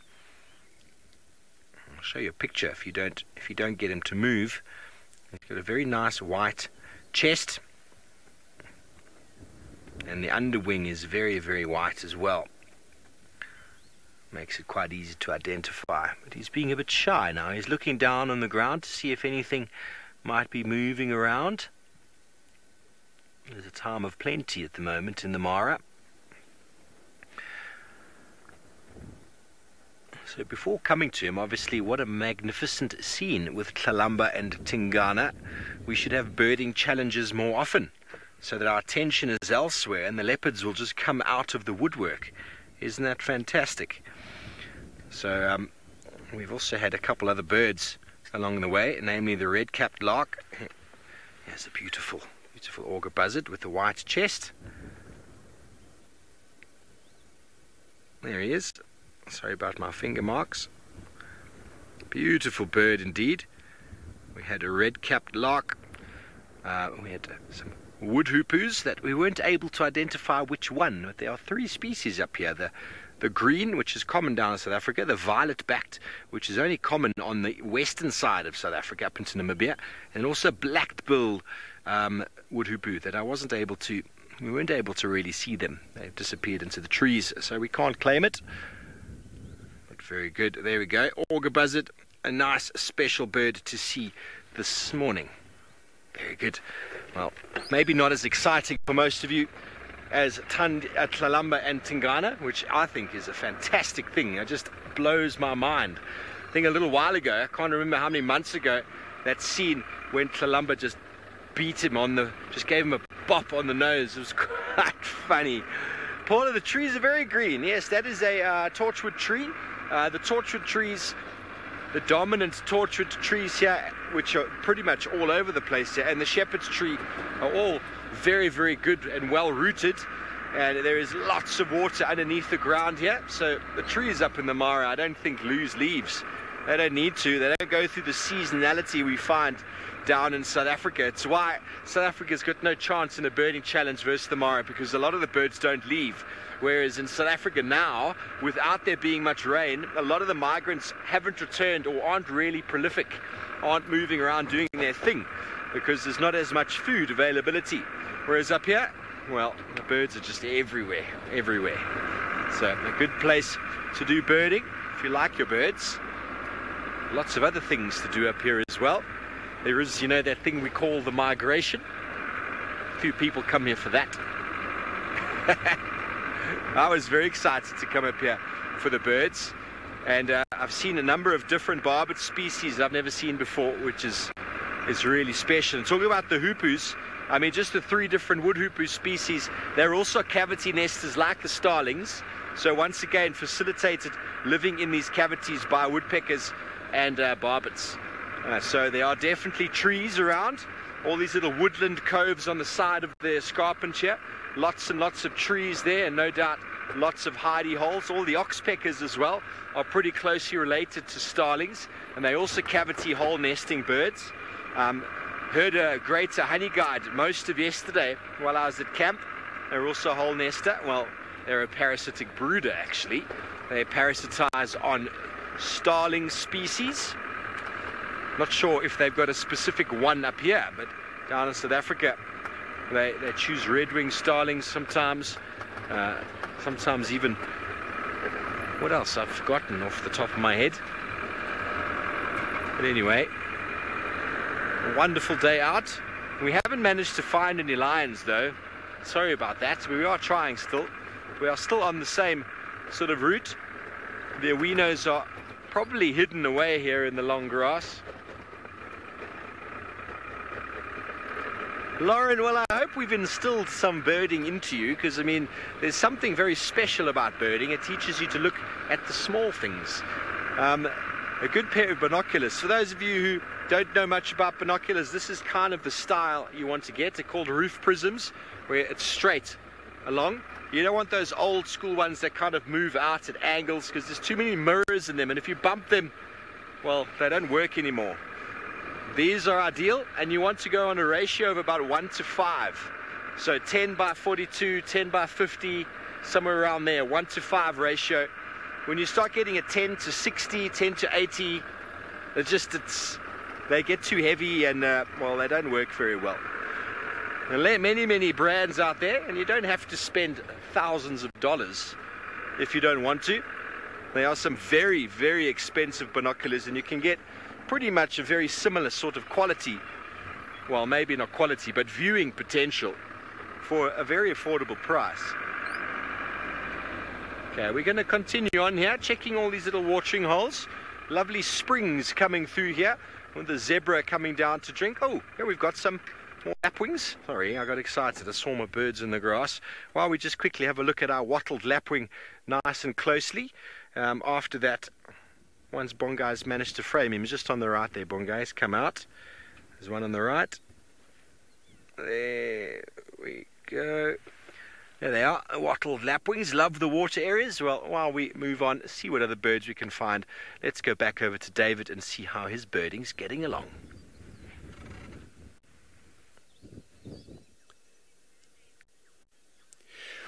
Well done, Steve. And I'm trying to get some very unique eagle here, and that is the long-crested eagle. And we'll call him the long-crested eagle because of the long crest on her head. And me and Manu have liked this eagle, not sure for whether we have same reasons, but every time we see a long-crested eagle, we'll always give a high five to each other. Manu, is that correct? The wind is just blowing her crest. And again, I hope, Zach, you're still watching. We were discussing how these birds are named by this ornithologist or anatomist, and now naming this one long-crested eagle. This makes a bit of sense to me for a long-crested eagle, but the black kite doesn't make any sense to me. And the black-chested snake eagle, as Zach was wondering why it was given that name. And these eagles will be feeding on rats, mice, and like any other eagle, any living thing, be it insects. And I'm sure, as much as it's not a snake eagle, if you get a small one, it would be able to kill it.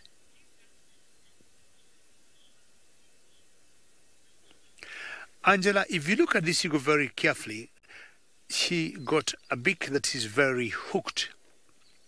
The difference here is vultures in general will wait for very sick animals or where scavengers have killed a prey, and then they'll go and clean it. But most eagles feed themselves. Most eagles will hunt for themselves. And Angela, you look at that beak, it's very hooked because they need it to rip open flesh. But also vultures have been known to do a bit of hunting. If they see an animal is very old or sick, they'll always try and land on it and either, step on it until it dies. But eagles in general will always get their own food. Of course, you've got other eagles like the Battle eagle or Tony eagle that also scavenge. Not sure I have seen, very good in flight there, a long-crested eagle scavenging. You can see the white windows as they fly. It's very characteristic of the long-crested eagle. She's landed there. Maybe she will be looking for something to eat from that point. I have now gotten to the Sausage Republic, as I'm calling it nowadays, and hopefully we're gonna find out where they are. They tend to remain in this area because they got 3 small cubs and they have not been venturing very far from where we are. Lots of birds making noise around here, lots of calls, but not any that I can see. So, sausages, we are here. It's time for you now to come out. Sorry, what is the question from Paula?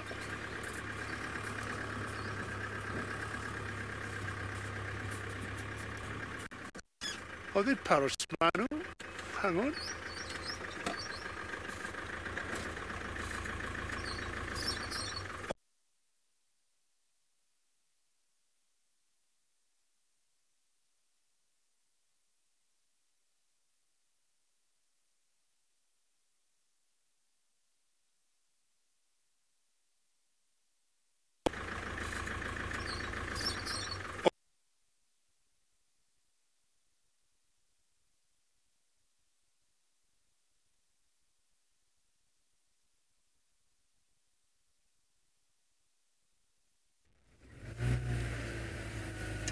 Apologies for that. I have got the impalas here who are very stationary feeding, and it's just 2 of them. These impalas, they are far away from the head. The head must be somewhere close. If the head is not here, maybe they've got new babies hiding somewhere in these bushes, or they're just trying to isolate themselves so that they can give birth. Impalas are one of the clever animals who normally assess the situation, and they know predators are much more active late in the evening. So instead of giving birth in the evening during the dark, they normally give birth during the day, midday, when the activities of the predators are much lower.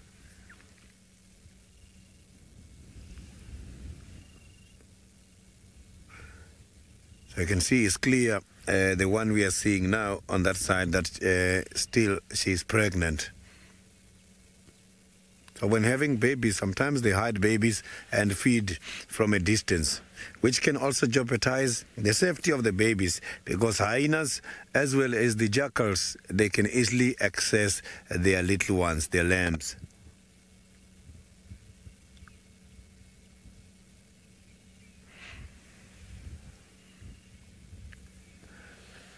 So now let's cross over back to David, who's got the parrots.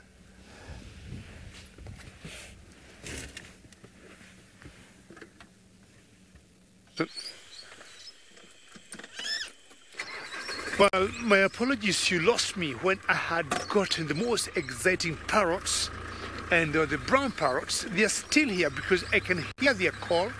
Let's see if we can find them again. Oops, they're just right behind us. I think, Manu, I back up. What do you think, Manu? Let me back up and see.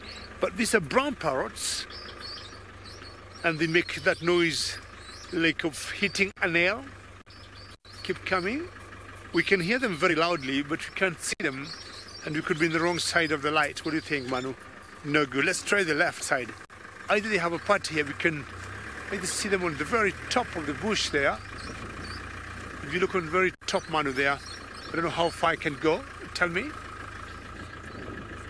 Keep going. It's way up there, but I think we'll have the roof of the car. Yeah, unfortunately. Let me see if we can go around. I know the roof is on the way there. And this is one of the differences of the trucks we use here and the ones in Juma. If we turn around, if we might be lucky. We hear them very loudly. That's Sawa. Let's see what the man who's going to do his magic and get these parrots. They are very good, excellent. And they'll always nest on such holes of big trees, and maybe she could be having some chicks there. Manu will never disappoint me. And these are what we call brown parrots, and very vocal. I hope you can pick that call. Just wait and listen.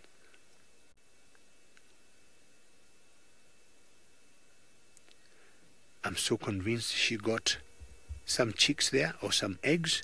Or are you feeding as you move along that dead tree trunk?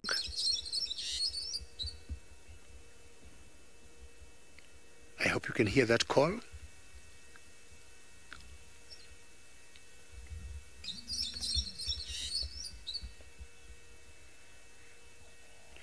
Thank you very much. And the great call coming from this brown parrot. The other type of parrot you'd see here will be the orange bellied parrot, but these ones are the brown parrots. And they might have gone a little quiet in that tree somewhere. Hopefully they'll call again or come out. Yeah, around there. And being brown and a bit greenish in color, they blend in very well. And to me, I see more green in them than brown. But again, I hope, Zach, you're still there when they call them brown parrots. And I see more green. Green to me is more conspicuous in them than the brown.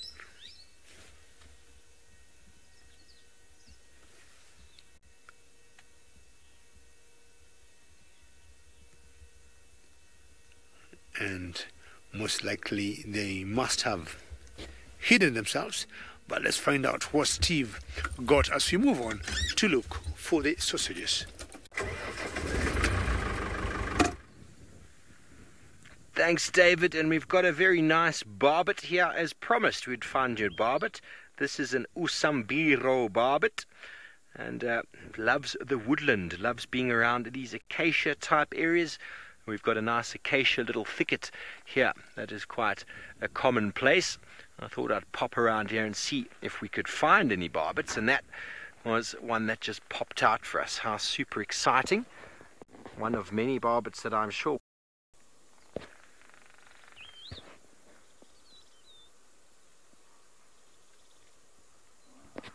buffaloes in front of us making all sorts of noise. And there's a bird here that's flapping. Can you see this one here, Bonge? Right above us. You can actually hear the wings flapping. Oh, it's landed. MDR, they do blend very, very well. It's actually regarded as one of the ground barbets, but they will move around obviously through these thickets. But you see the beak is not as well adapted as that of other barbets. A very strong beak on most barbets. This one's got more of a narrow beak, so obviously a different feeding niche that they have. But we had a bird that was up in the air, was flapping, flapping, flapping, flapping. I'm not sure what it was. I could hear it from here. It stopped now.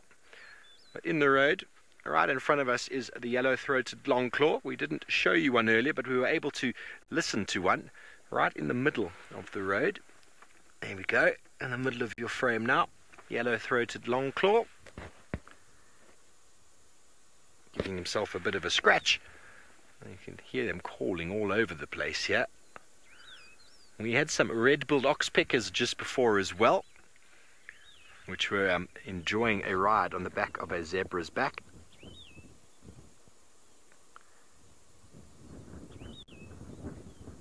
And we have got some swallows flying above these buffalo up ahead here, maybe enjoying the insects that are being pushed away. They look to be red-breasted swallows. Wonder if you can catch them. Can you catch them? There we go. Buffalo are moving through the long grass, and any insects that might get displaced by them are snapped up by their very wide open beak. Now, you've probably heard of swifts and swallows, and well, they couldn't be any more different from a species point of view when it comes to taxonomy. But they are so similar in their design, because to be able to do what you do in the air, you need to have certain things. To be able to fly very quickly and feed on insects, swifts and swallows have a very similar strategy in their flying. The shape of the wings, the body sort of structure, and their ability to open their mouth wide. But other than that, they are very different from each other, but they've evolved to be very similar when it comes to feeding, just like any army in the world or air force in the world would have designed fighter planes, would have been very similar designs, although the Spitfire was very different from the German types of Luftwaffe aeroplanes, even though they were very similar as well. Okay, well, while we watch this giraffe enjoying himself an acacia leaf, let's go all the way back down to Djuma with Sydney.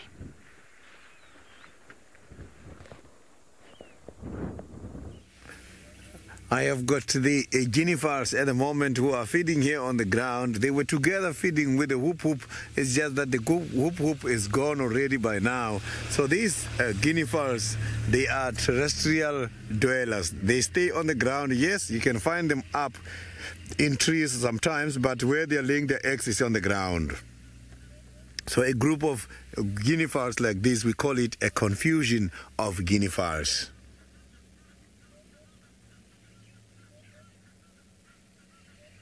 So there's quite a lot of birds I'm hearing. I can still hear the whoop whoop.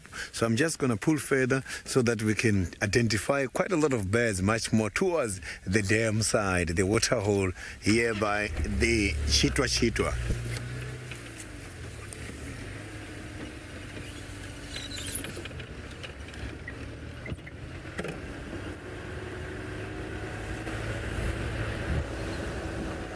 So I didn't copy the question from the viewer just now.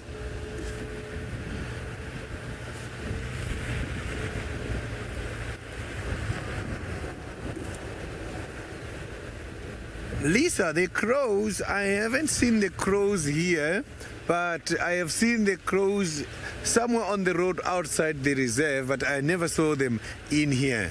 So a lot of crows at the moment are concentrating much more to the areas such as the towns. That is where I'm seeing them a lot in South Africa these days.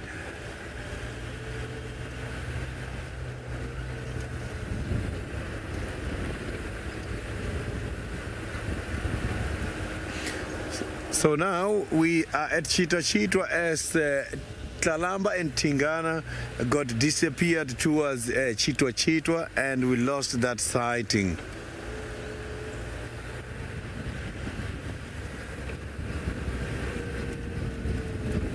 So I can hear a warm welcome by the Egyptian goose here by the Chitwa Chitwa.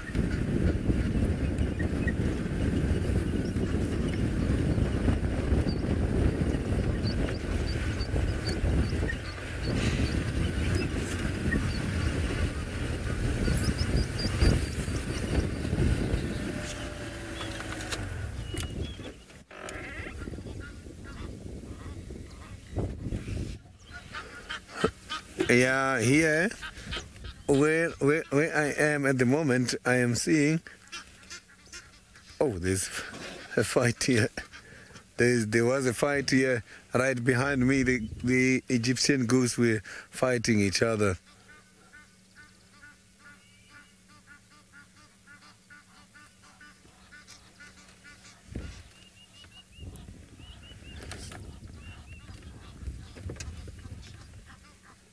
So I'm just going to put forward it here and see what we can see. Oh, that looks like a no-bill duck. I want to check nicely here.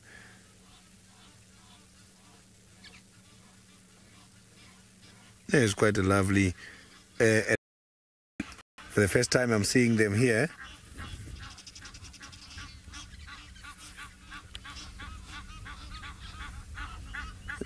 There's the no-bill duck, just two of them. There's quite a lot of fightings here by the Egyptian geese. They're now going much more towards that side. So while we were watching the no-bill ducks, there was another fight here next to us.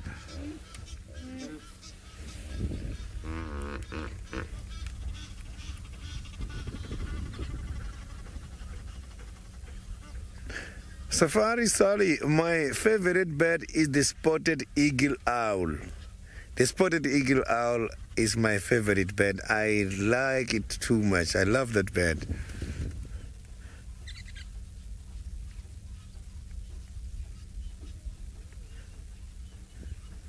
For the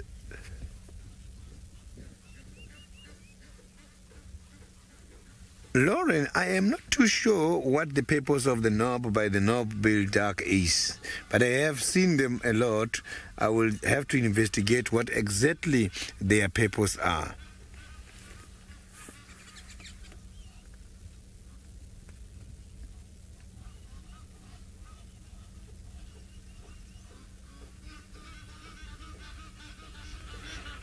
So I'm just going to pull forward and see if we can find some other different species here, as it looks like there's quite a lot of different birds here by the Chitwa Chitwa.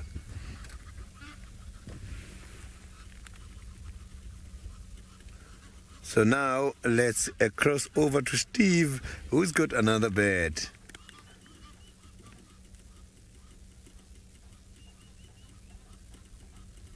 Thanks, sitters. Good luck at Chitwa Dam. No doubt you're going to tick off lots and lots of birds there. Well, we watched this auger buzzard hover and plummet down on the ground, and it took off from the ground with a large rat clutched in its claws, its talons, and it's busy eating it at the moment. Very cool to see. We saw it, just the beautiful white underneath the wings as they came down. And it just dropped onto the ground, and well, what a fantastic catch that was, if you like rat, that is. And well, there are plenty of rodents around, and after catching it, it actually was making a very loud call, probably calling its mate, or maybe one of its youngster, to come in and feed, because all it's done really is pluck the fur from it. It hasn't really eaten much of it, but the very characteristic sort of behavior of a raptor, the ability to hold prey by your talon while ripping it apart. It is one of the characteristic features of raptors, is the ability to break their prey apart that way. Bush shrikes and shrikes don't have the ability to hold their prey with their foot, so they impale them on thorns, even going as far as using barbed wire in areas, and by impaling them, they're then able to rip them apart. Those are the butcher birds, the shrikes. How marvellous is that? We've had a couple sooty chats flying around as well. Trying to get one on camera for you. As of yet, they have now disappeared. They were all over the place. Well, very good. We got to see a kill this morning. It was very cool. A nice auger buzzard. It's a very nice one for the list, if you've never seen one before.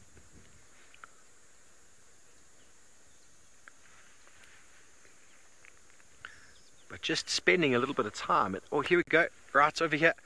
Scarlet-chested sunbird. Just off here at my 1 o'clock. Sunbird. Who wanted to see a sunbird? A little bit more in, Bongai. Or more right. Right. Right is the other way. Down. Down. Right. Up a little bit. Oh, he's gone. Scarlet-chested sunbird. Did you see it? Oh, he's at the top there, Bongai. He's at the top of the tree. Oh, he's gone. Damn it. Sorry. I'm getting so excited. Someone wanted to see a sunbird earlier. We finally managed to find one, and he's playing hard to get. Where are you, Mr. Scarlet-chested? Probably the most beautiful sunbird ever. Oh, and there goes a batis. Ooh, love these little woodland areas. Little acacia woodlands are so productive for birds. There are enormous amounts of insects and caterpillars that associate with acacias, and there's so many sort of larval food sources for a lot of insect-eating birds that acacia woodlands can be super, super productive. Also, some of the woods aren't that hard, so they make quite a nice sort of boring for wood insects, as well as then obviously woodpeckers that then lead to the cavities which create the homes for all of the birds that live inside holes, of course. Well, we had a batis. I don't know which batis it is, so I'm not going to call it. Maybe it was a chin spot, but my mouth's a bit dry. The problem is when you go to a new country, there's a lot of new birds that almost sound the same and look very similar. But that's a good way. When you know a batis, you know a batis. And you can just go through the list and sort of narrow it down to something. Something's just landed up there in the tree. Oh, yes. Oh, that looks like a red-throated wryneck. Can you see it? Yes, it is a wryneck. Part of the woodpecker family. I'm sorry that he has disappeared now. Oh, red-throated wryneck. Quite a special bird. He's in there, but it seems as if David is fine. Oh, he's on top. He's up there. Right on top there, Bongai. Right on the top. Quickly, on top. Oh, the roof. The roof is in the way. I'm sorry, David. We're going to come to you in a moment. Red-throated wryneck on top of the tree. Can you see him? Top, Bongai.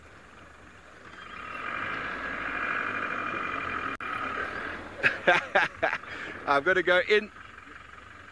There we go. Unfortunately, we're tackling the roofs here, folks. There we go. Can you see him? There he is. On top. Beautiful. That is a bird you don't easily see. Red-throated wryneck. Apparently related to the woodpeckers, although it is no characteristic feature similar to woodpeckers.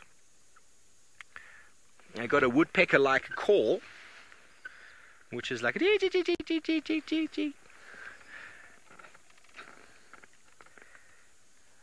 good. There we go. You can see the throat now. Very good. Look at that. The streaky chest. Fantastic. Oh, I'm getting excited. These are birds I haven't seen up here yet. See if I can try and find the call for you while Bungai keeps on him there. Red-throated wryneck. That's spelt W-R-Y neck. And I'm going to play the call for you now. If you have a little listen.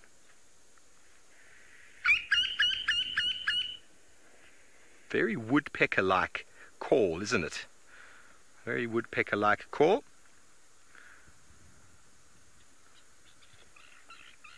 Ah, he's calling. On the right, he's got a friend over here. Here he is. There they heard me. Michelle, wow, indeed. Here he responded to us. That was him calling back, in fact, or her. There's two of them there now. They heard us and went, ooh, who is that in my territory? Very good. And the Rhinoc, they like to live in holes just like woodpeckers and barbets do. Very good. Thank you for that. Thanks for bearing with us there. We could spend some time with a very nice bird. They're still calling. They're not very happy that they heard someone shouting in their territory. Well, anyway, the scarlet-chested sunbird has flown off. What an exciting morning. There we go. There is the sooty chat, the female sooty chat. Another one for the list. And while we keep doing our birding for the morning, it seems like David Gitu has finally found his lions.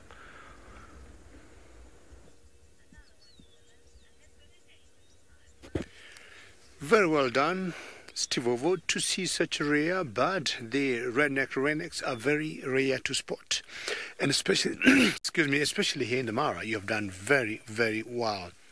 Now, we have bumped into one of the males that has been around this area, and it's not part of the coalition that we see here, of the sausage coalition. And these males come from a different coalition that's called Oldonyo Pike.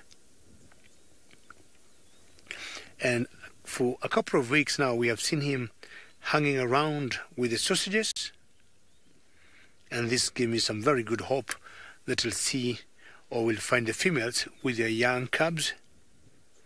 And he's just enjoying the view of the savannah. See, the male there is a bit blondie in color and not as big as much as his fully grown male.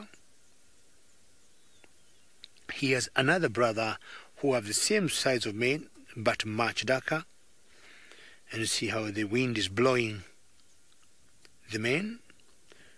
It's a beautiful mohawk. It reminds me of the Scarface, where we saw two of his brothers yesterday, but we never saw Scarface himself.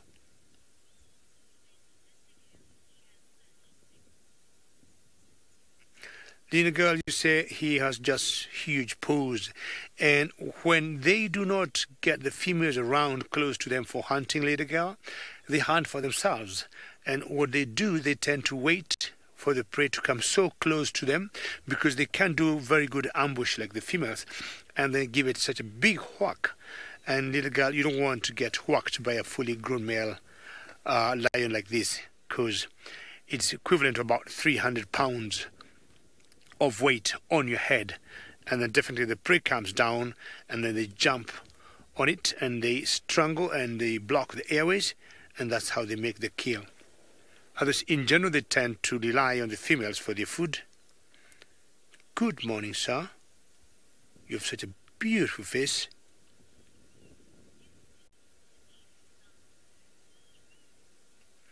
And every time the wind blows and he feels or picks something different, he'll always turn to know what exactly it is.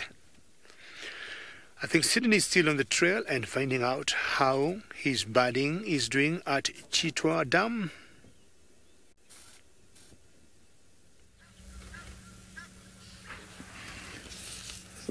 You can see I have got this bird up by the sky. It looks like it's the vulture. Maybe this is the white-back vulture. I can't see very well at the back there because of the clouds. There's too much shade on it. So apart from that, the other birds that I've got also here on the ground. I've got the spoonbill, who is right there on top of that branch at the moment. And I saw a darter earlier on. Oh, here comes the African darter as well at the bottom there.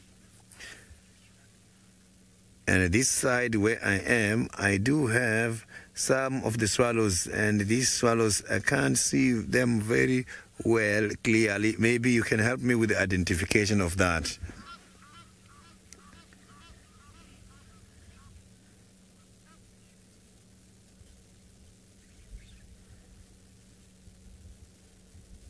So there were some birds walking around here, not very far away from where I am. I'm trying to check again if we can be able to spot them.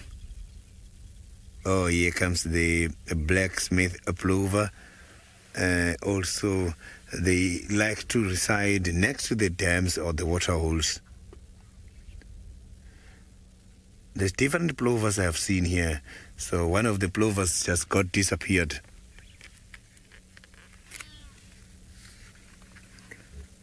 So now let's cross over to the Masai Mara.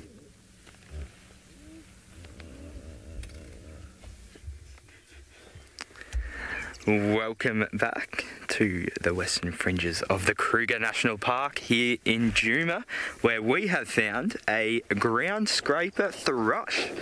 Another point to the list, another swish through the hoop, so to speak. So this one does resemble a lot of the other thrushes, but we can really tell it apart by that mottled kind of black spotted pattern down its front there. Of course, very different to the orange ground thrush. Now, if we listen carefully, I think we can hear its calling. Did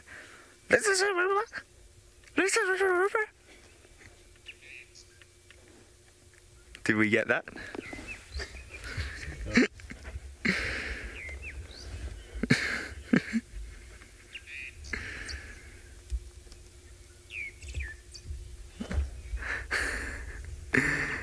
Yeah, it's not the prettiest of calls. Well, my call was not the prettiest of calls. This one actually isn't so bad. Now, I am scanning around to see if I can find anything else, but it doesn't look like it, so let's press on. This has been quite an interesting day going about doing our birding. I haven't ever actually gone out with the sole intention of birding before in my life. We have gone on birding drives and birding walks where we've looked for birds, but actual birding, this is the first time I've done it. I wouldn't consider myself a twitcher yet, but we are getting there. We are on the eastern boundary of Juma right now, trying to make up some territory that Sydney has not uncovered yet. Although we should be working together. Well, I guess that is working together, isn't it? Spreading out our birding across the park.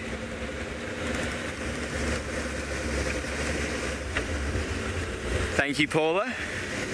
I didn't expect to be carrying Sydney on my shoulders today, but I guess that's the way it goes. Sometimes the young guys got to step up. It does help having the brains of James Hendry on the back here, though, I must admit. And we also have 4 pairs of eyes. Well, let's cross across to my team member, Sydney.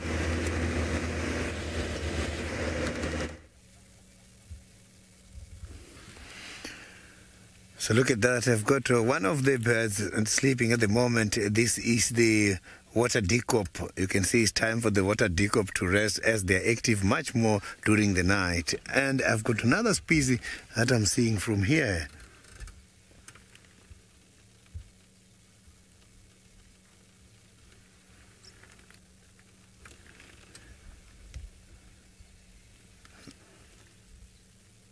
I'm trying to check here after this decock one. There's a bird that I saw there earlier on, and it's quite difficult for me to see from here now.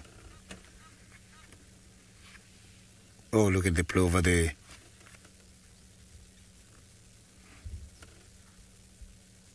You can see there's a 3-banded plover right there now.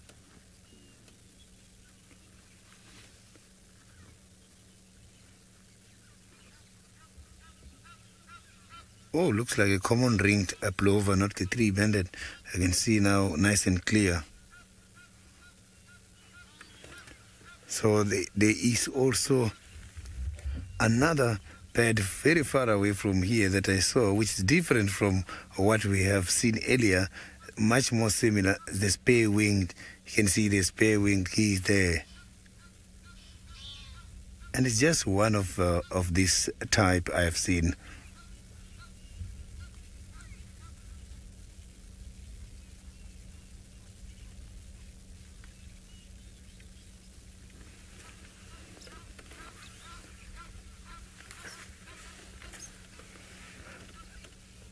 I'm trying to check here if we can see another species again.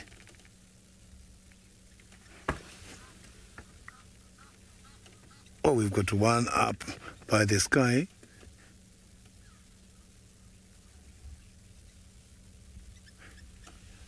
Oh yes, the decop, the new name is called the water thickening. So that is the new name for the water decop. So I was just trying to check if I can be able to see those two who has just now flew across, but it was difficult because it's cloudy where I am. It's not easy because of the shades. So there's quite a lot of different species here. We might be lucky and see more other different species.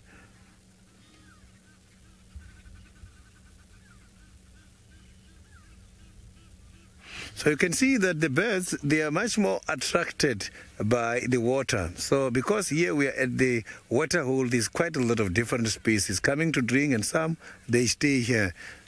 Oh, here comes the fish eagle as well, right on top. So you can see that things are happening here by the Chitwa. There's quite a lot of bird life.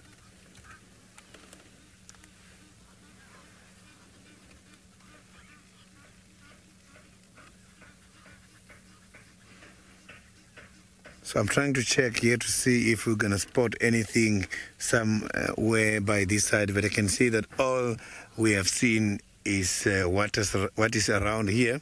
So we're just going to try and see if we can see some other species by the other side of the dam.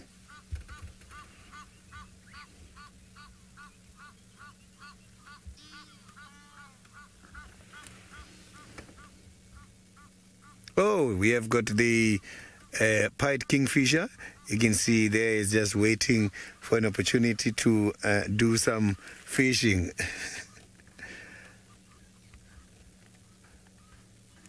So there's quite a lot of different species. Oh, and also there's a little heron there. Look at that. So you can see if we don't look carefully, it's very easy to pass these different species.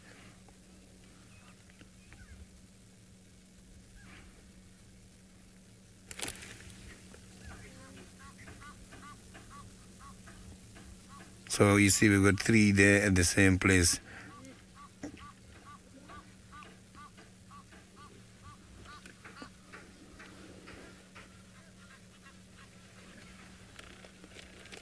So there's also another space here.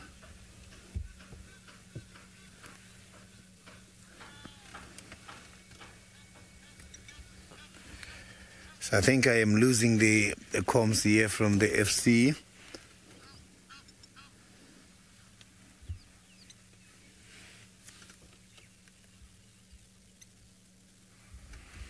So there's quite an interesting gathering here at the moment, right in front of us, of the plovers. I am seeing quite a lot of blacksmith plovers all together just standing right in front of us. This is something I haven't seen before. Look at that. These are all plovers. Same species. They've just landed a few minutes ago.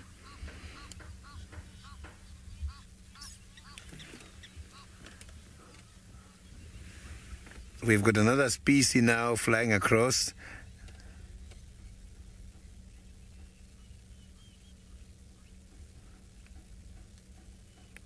So now we can quickly cross over to David, who is following the lions.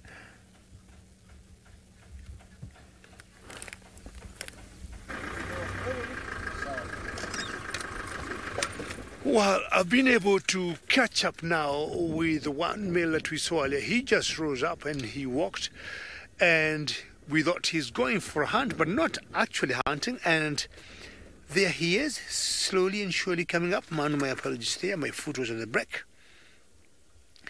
And what he's doing, he saw some females from a distance. And when we looked, we thought it was a hartebeest. And then we corrected ourselves, and we saw there were lionesses.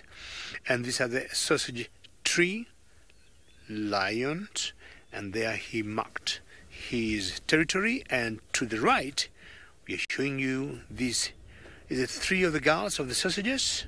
And there they are under that bush, enjoying the shade of it. I don't know where the cubs are. I haven't been able to see any cub there. But we got, what, 3 females there. So 2 are not here. Total, there are always 5. And I can smell some chickiness in this particular male, because I do not know what he is up to. Not sure he fathered the cubs of these 2 females here. We have one that's called Limpy that got 1 cub. She lost one like 2 weeks ago. And there's another female that got 2 cubs. But this male here that man is showing you, I am smelling a bit of chickiness in him. Wow. He stopped. The other day, I saw him like trying to grab that 1 cub from Limpy, and Limpy came so aggressively to him and almost bit him on the tail. And this male had to jump away. I could be wrong, but I'm thinking he is not the father of the cubs, of these cubs here. Lions have been known to do what we call infanticide, and what they'll do is just to kill, sorry about my head there, any cubs they get in a pride, and then they'll be able to get their own. That's Limpy there, and as this name suggests, you can see her limping. Today, according to me, much better than the other day. And remember, this is a very interactive safari. Should you have any questions, please send them through #SafariLive on Twitter. Now, is this the kingtail? We have one lioness that we call kingtail. She got a knot on her tail.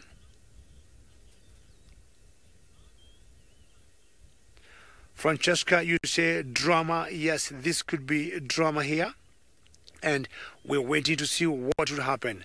When new coalition of males take over, and you got some either impalas in the background there, or some redback, I can't see very well.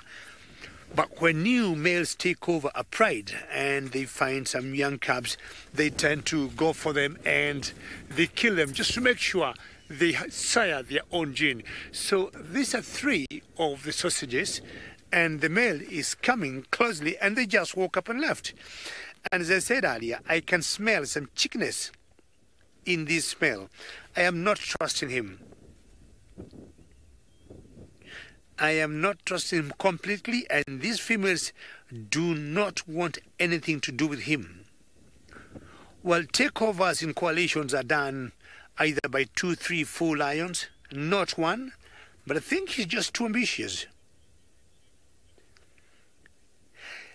What would happen is I would want to reposition myself. I have reached to a dead end because of the rocks here. And I'll try and follow those 3 females. The direction they have gone, I have to go back the same way I came, and then see whether I could get any route that would take me close to where they are. They are like, the area they are is full of boulders and rocks. But we'll have to go back the same way I've come and try and reposition myself. But I can smell a bit of chickiness in this particular male. He's not a member of the sausage tree. Well, if I agree with you, this is trouble, trouble, trouble, or double trouble. And what happened, as you see him walking there the other day, he tried to grab the cub of Limpy. Limpy is the one female that you saw walking earlier. And the mother or Limpy came very aggressively and he stopped it. Let me just reposition Manu, and you tell me whether you can see another male from background. Just 1 minute, Manu. From a distance, I think I can see another male, and I'm sure with your great camera work, you let me know whether it's another male or not, or is it a female. But if I turn and turn, there, sitting down, do you think that's another male there, Manu? Did I help you? Did I give you a good angle or did I make your life difficult? So to the right there, what's that? Yeah, Manu confirms to me is a male. I would just turn my eyes. Is the male with the cubs? All right, Mon says that's a male with a cub, but from where they are, it's an impossible mission to get there. So if that's the male, we're thinking that could be the father. Look at how they are hugging him. And chances are this could be Kipuli. And Kipuli, my guess is that could be the father of these cubs. But now this guy, I think he's up for trouble. We just need to look for a way to get there, Manu. And we might be looking for a road. It's a bit tricky. We'll try and reposition ourselves.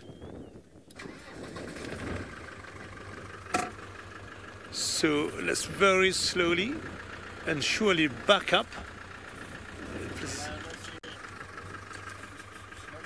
It's not moving, eh?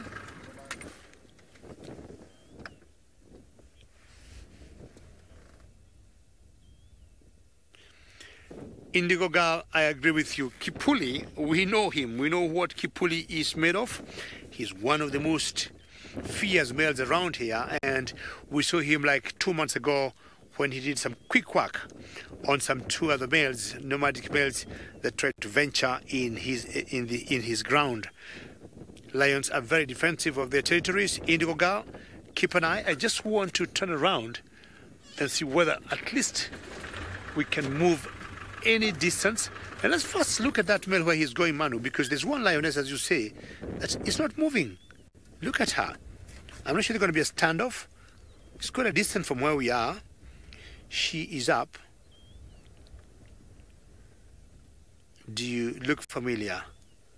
What's going to happen here? Do you have a standoff there? Do you like that guy? Why are you staying so close? Well, this could be a bit different. It's not like what I thought. And these guys could be friends. He looks back to see where he came from. Now, lions could have also different minds, and if any one of those 5 females would think this is a good-looking male, you know, why not? But as far as I'm concerned, Kipuli may not allow that to happen. He's still not very comfortable, and he keeps looking and turning. Manu, can you see the others? So the others have moved away. That's one big male there who we think could be Kipuli, and the 3 girls have laid down very close to him. We haven't seen Kipuli for quite some time. And either this male can see Kipuli and he doesn't want to make any mistakes, going a different direction. They always know, and they want to keep their minimal, or they want to have minimal risks in their life.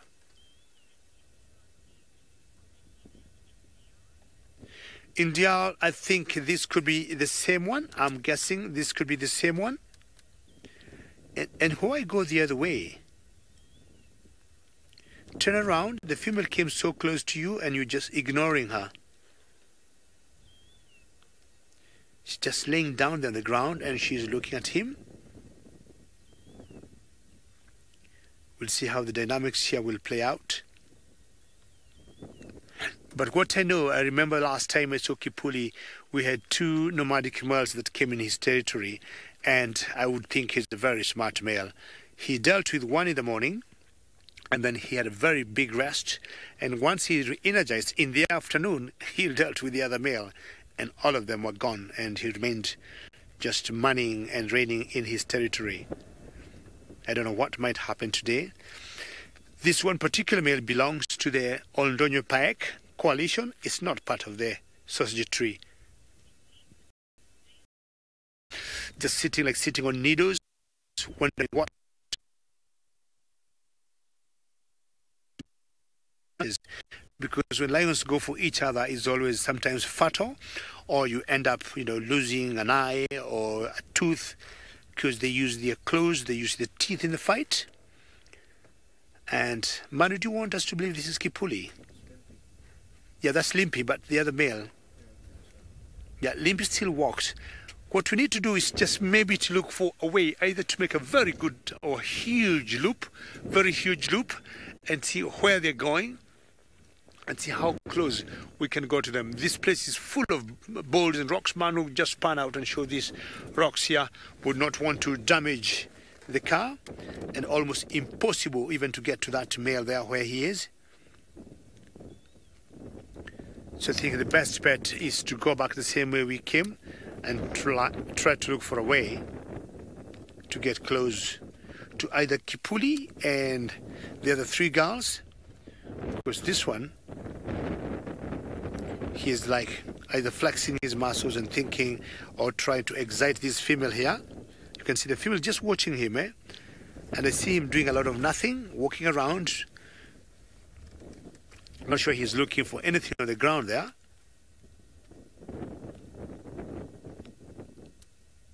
Well, the female stands up, looks at her. It's one of the females in the sausage tree pride.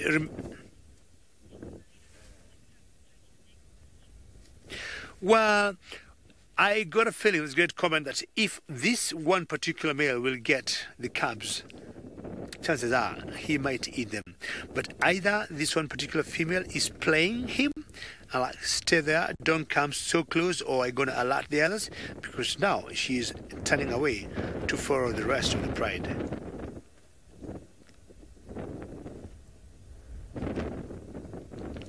There, they walk in that direction, and I guess to me that is the big guy of this area, Kipuli. Now I'll try and get a way to go around and take a very huge loop and see how close I can get to these lions, but in the meantime we'll take you to Steve with Feathered Friends. Thanks, David. Good luck with your lion sighting. We haven't managed to find lions, but the next best thing, 2 lappet-faced vultures, which we'll add to the list. And just up ahead, we're going to have to move up about 30 meters, but we've got more vultures in the trees. They're most likely whitebacks and rupels. We'll go and have a look, and there might be some lions on the floor there, because there's a whole lot of vultures there, so bear with us. Oh, it's a bit muddy. Uh-oh. I got out.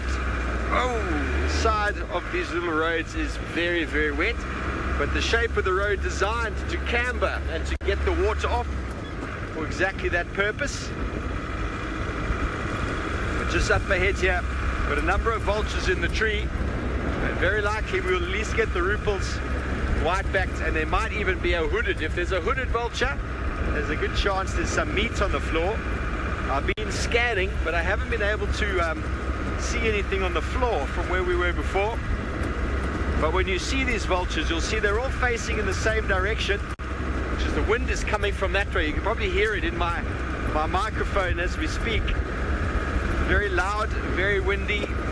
Vultures will always face the wind. It's more streamlined and easier to take off that way.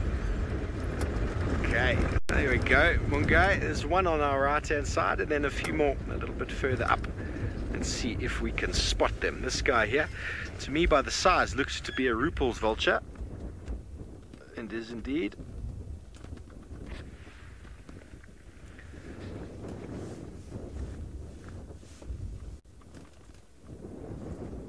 Facing into the wind, and then these very nice trees provide them a nice sort of vantage to spend the night. It is early in the morning, there's no heat generated off the ground, so it's a very good chance that most of these vultures have spent the night where they are. And then further up ahead in the next tree there is more vultures, and there we go, that's the one. A little bit far away, they look to be the same species, all about the same sort of size. Rupels very common up here, very uncommon down in South Africa. I think there's only a couple of recorded sightings, but up here a very, very common occurrence. So very good, at least 2 vultures there to the list. The birding day continues, and It goes on all day. We're going to be doing at least 2 drives of birding competition. So I didn't hear what Michelle said there, Emma. But when you're looking for birds, folks, you need to go to habitats. You need to look specifically for particular birds in their habitats of choice and of preference. If you're not able to find a bird, well, you need to look harder in exactly the area you think they might occur. And here we've got a bird flying. It looks to be either a harrier or a bateleur. By the way it's flying, it is indeed, it's hovering like a harrier would do. Look how it's just stalling in the wind there. Let's see what it's going to do now. Lots of harrier species around here. You can see how it's, oh, it is a juvenile bateleur, in fact. Using the wind to its advantage. It's the one bird. Oh, it's not. It is a black-chested snake eagle. My mistake. I do apologize. The light was just a little bit off there, but the birds will utilize the wind. You see the wind's coming from the one side. It's just moving its wings, moving the tips of its fingers there to bleed off the air so it doesn't stall, and it allows them to hover in one sort of place. They're not actually able to hover, but it keeps them in one place so they can stay above the ground, and then some food source that they might see they can just land down on. Mackay, you want to know if vultures got a good sense of smell, and well, there's not too much documented about it, but I'm 100% sure vultures are able to smell, because many a time I've found carcasses underneath trees in thickets, hidden away, completely invisible from the sky, and well, there were vultures in attendance that had somehow spotted it. Here we go. Here comes the dive bomb. The black-chested snake eagle. See how out come the wing, the landing gears. Tuck in the wings and land on something. Has it caught something though?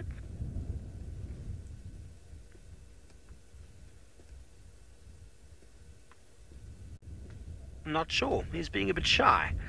Come on, show us if you've caught something, sir. Quite often, if a snake eagle catches a snake, it might ingest the entire thing. Here we go. It's got a snake. How incredible. It's in its beak. Fantastic. Oh, swallowing it as it goes. That was pretty cool. Oh, out it came. Quite often, you'll see snake eagles will land on the ground and ingest the snake on the ground and then pick it up and then, well, obviously then fly off. Sometimes if it's small, they'll fly off with it. Sometimes if it's too big, they'll swallow it right there. But, well, he decided to take off at the same time. And you noticed the way he took off as well. He jumped back into the wind, flapping his wings, and the wind picked him back up into the sky. Makes for a very easy takeoff. Very good. It is all about the birds today, folks. And the habitat preference of the snake eagle is these open plains where you often find many snakes and reptiles on the ground. Paula, I couldn't tell you how fast they can fly. I really don't know. They're not renowned for their speed. I mean, being a snake eagle, essentially all they need to be able to do is to be able to hover in the air like that, and then drop down on the ground onto a very slow moving reptile. So they're not designed for coming out of nowhere and smashing their prey like falcons do. Sparrowhawks and goshawks quite often take their prey out of the sky. Martial eagles and a lot of the larger eagles actually come in from a distance to smash something, and using their weight and talons to do all the work, whereas, well, you could see he came down very slowly to land very gently on the ground, a very delicate landing, and talons to grab the snake, and in it went. So I couldn't tell you how fast, but I wouldn't regard them as the fastest of the raptor species, because they don't really need the speed. But quite large wings to be able to sort of hover in the wind like that. Very, very useful. A very useful trait for catching ground moving prey. Snake's not that fast, but very, very nice to see. I'm sorry I couldn't tell you what snake that was. It was a bit tricky. Okay, well, it's obvious that David is still with his lines. We're still searching, and he'll come right back to us if we find something. But let's go see what's happening with the Eldonio Payek male and the sausages.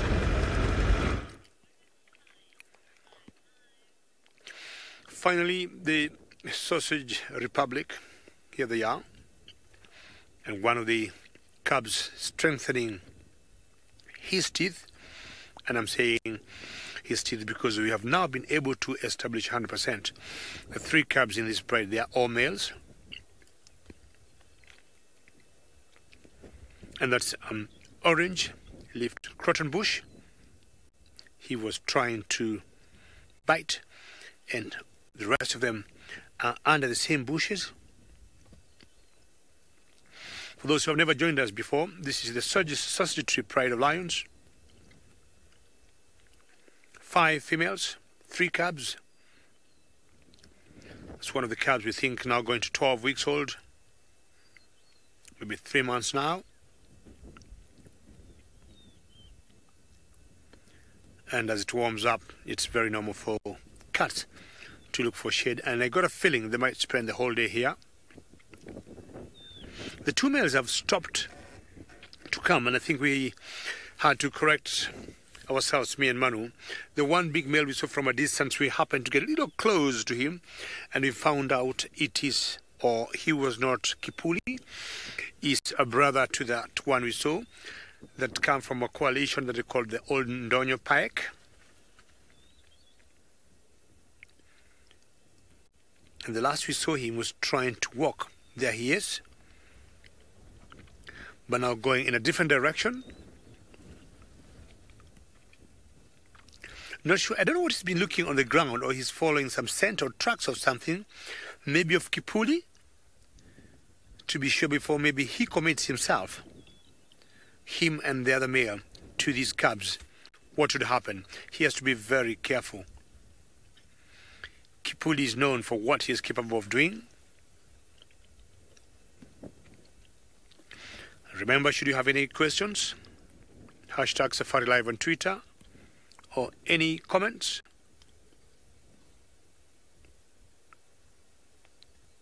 so this particular one lioness is facing the direction of that one male.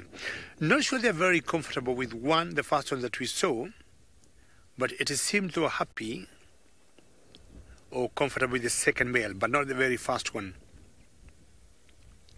As I said the other day, this is like, 4 days ago, that particular one tried to bite one of the cubs, the small cubs of Limpy.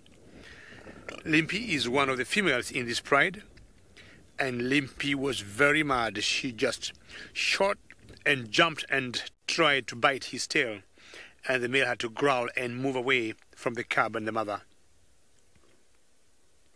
Bless you. Are you having a sneeze? Well, with the rains going on sometimes, you know, like any mammal animals would get some cold. The last 2 days we have had some very heavy rains here. It has been raining every afternoon. But in such a sport, I think they know should it even rain later in the day, they'll be very well covered. Great view you're having, and we're just thinking maybe just to allow them rest. Anytime you get cats with cubs, it's always also good to give them a bit of space. Maybe they want to start nursing, and by so doing, they give us more chances to keep coming close and watching them every other minute. And should we not have seen the male rise and walk towards one of the females, at this point it could have been almost impossible to see them. So we're going to leave these lions here to enjoy the rest of the day, but I'll be back in the afternoon to find out what could be happening. We'll take you to Sydney, back in South Africa.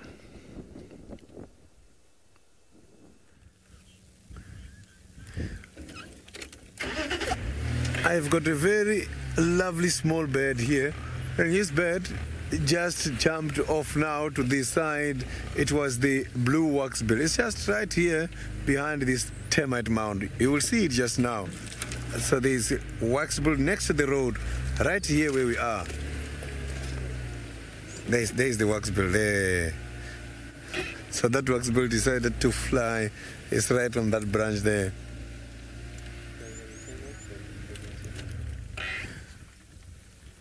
So this is the blue waxbill. Is one of those small birds.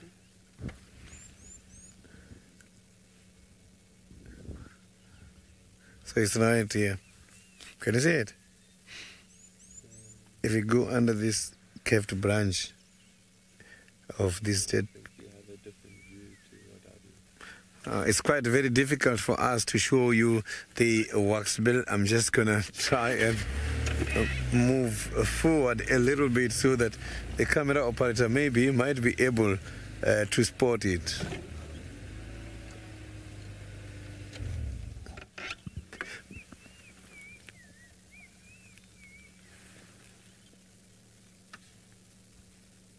You can see that is the blue waxbill.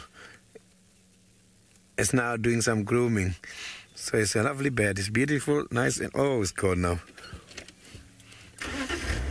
The grooming was too short. So that grooming was too short.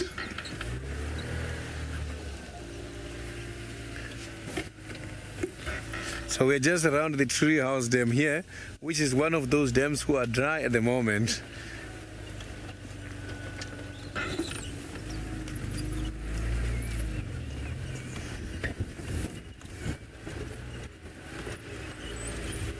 Sally, indeed, that is a gorgeous little bird. The waxbill and the sound they make is interesting.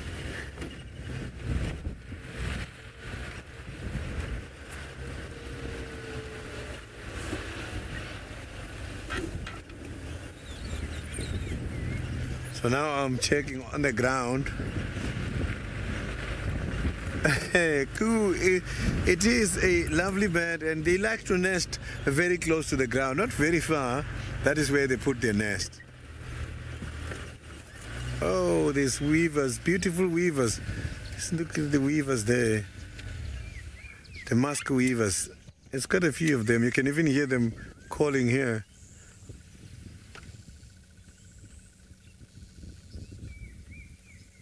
Look at that. So it's time now for the weavers to build the nest in order to convince the females. Oh, that weaver is gone now. Some of these weavers are making noise somewhere right here. So the birds are starting to come back now in this area.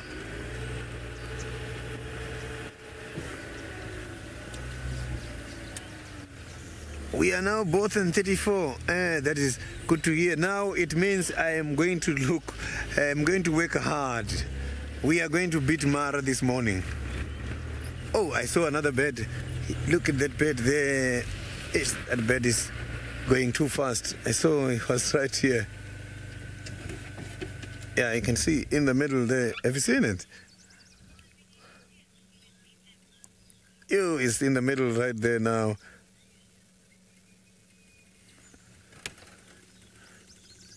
You can see it's very difficult for me to identify from here. It's very difficult for me to identify that. Ew, that bird is going too fast. So yeah, it's a white-browed scribe robin. I saw when he was flying there. So the white-browed scribe robin.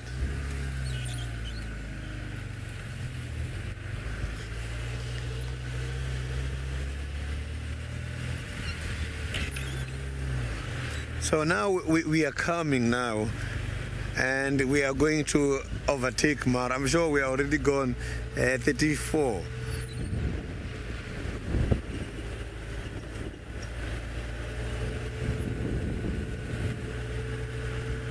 So now I'm checking those who are much more active on the ground. So now let's quickly cross over to Steve for some updates.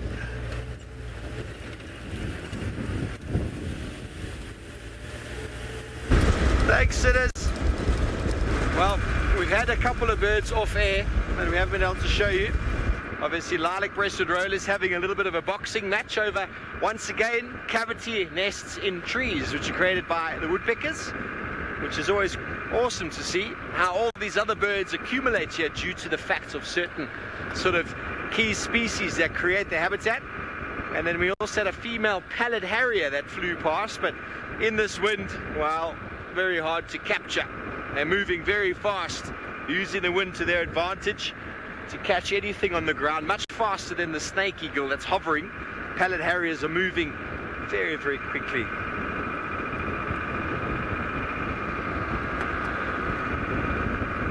So here we've caught up with that herd of wildebeest and zebra that were on the other side. Still haven't found any lions. So okay, well, as we try sidle up to these wildebeest, we're going to take you all the way back down to Pat in Djuma with a fork-tailed drongo.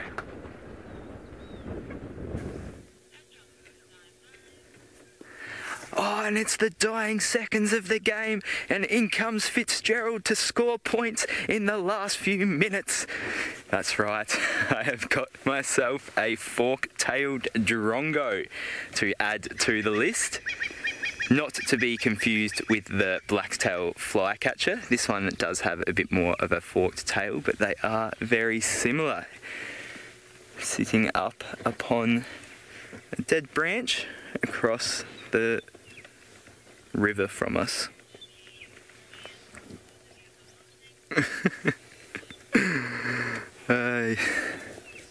I'm glad everybody enjoyed my commentary. So we have got another bird that's just landed up here. If we can get that one, really seal the deal here.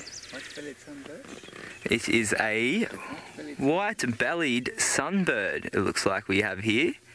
We have been learning a lot about the sunbirds today, or learning their calls at least. They're zittering, twittering? Swizzling. Swizzling, they're swizzling calls. So they swizzle when they call.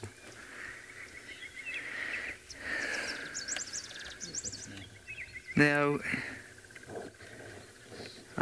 doesn't look like we have any more birds in this area, so I'm going to keep moving, and I'm going to throw it over to my teammate Sydney to close the show and take out our win.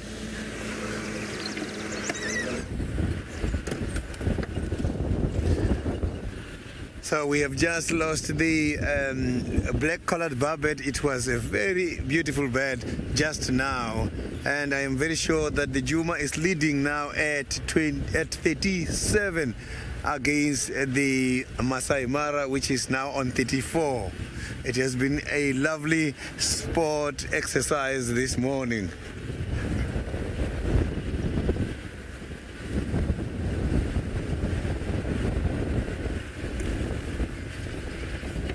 I'm just going to check here what this squirrel is complaining about, because the squirrels, two squirrels, is the ones who have shown me Kalamba and Tingana earlier this morning.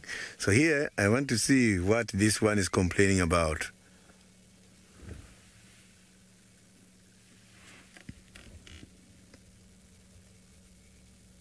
Now the squirrel is being quiet. Maybe it was just a tutorial call.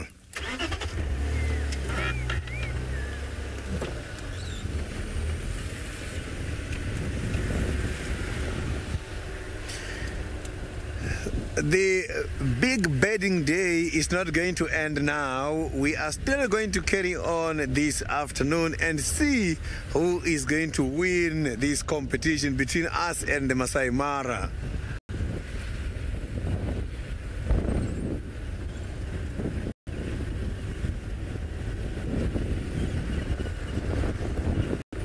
So the second half will be this afternoon.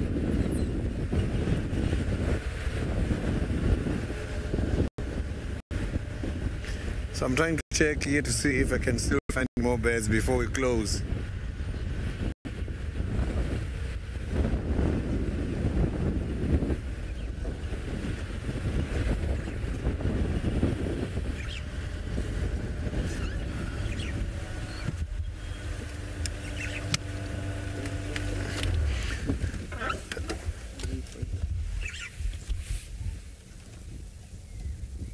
Can you see it?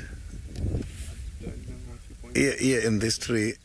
On this tree, can you see there's a roller there? Thank you very, very much for all your questions and comments. It has been lovely having you this morning, and let's meet again this afternoon.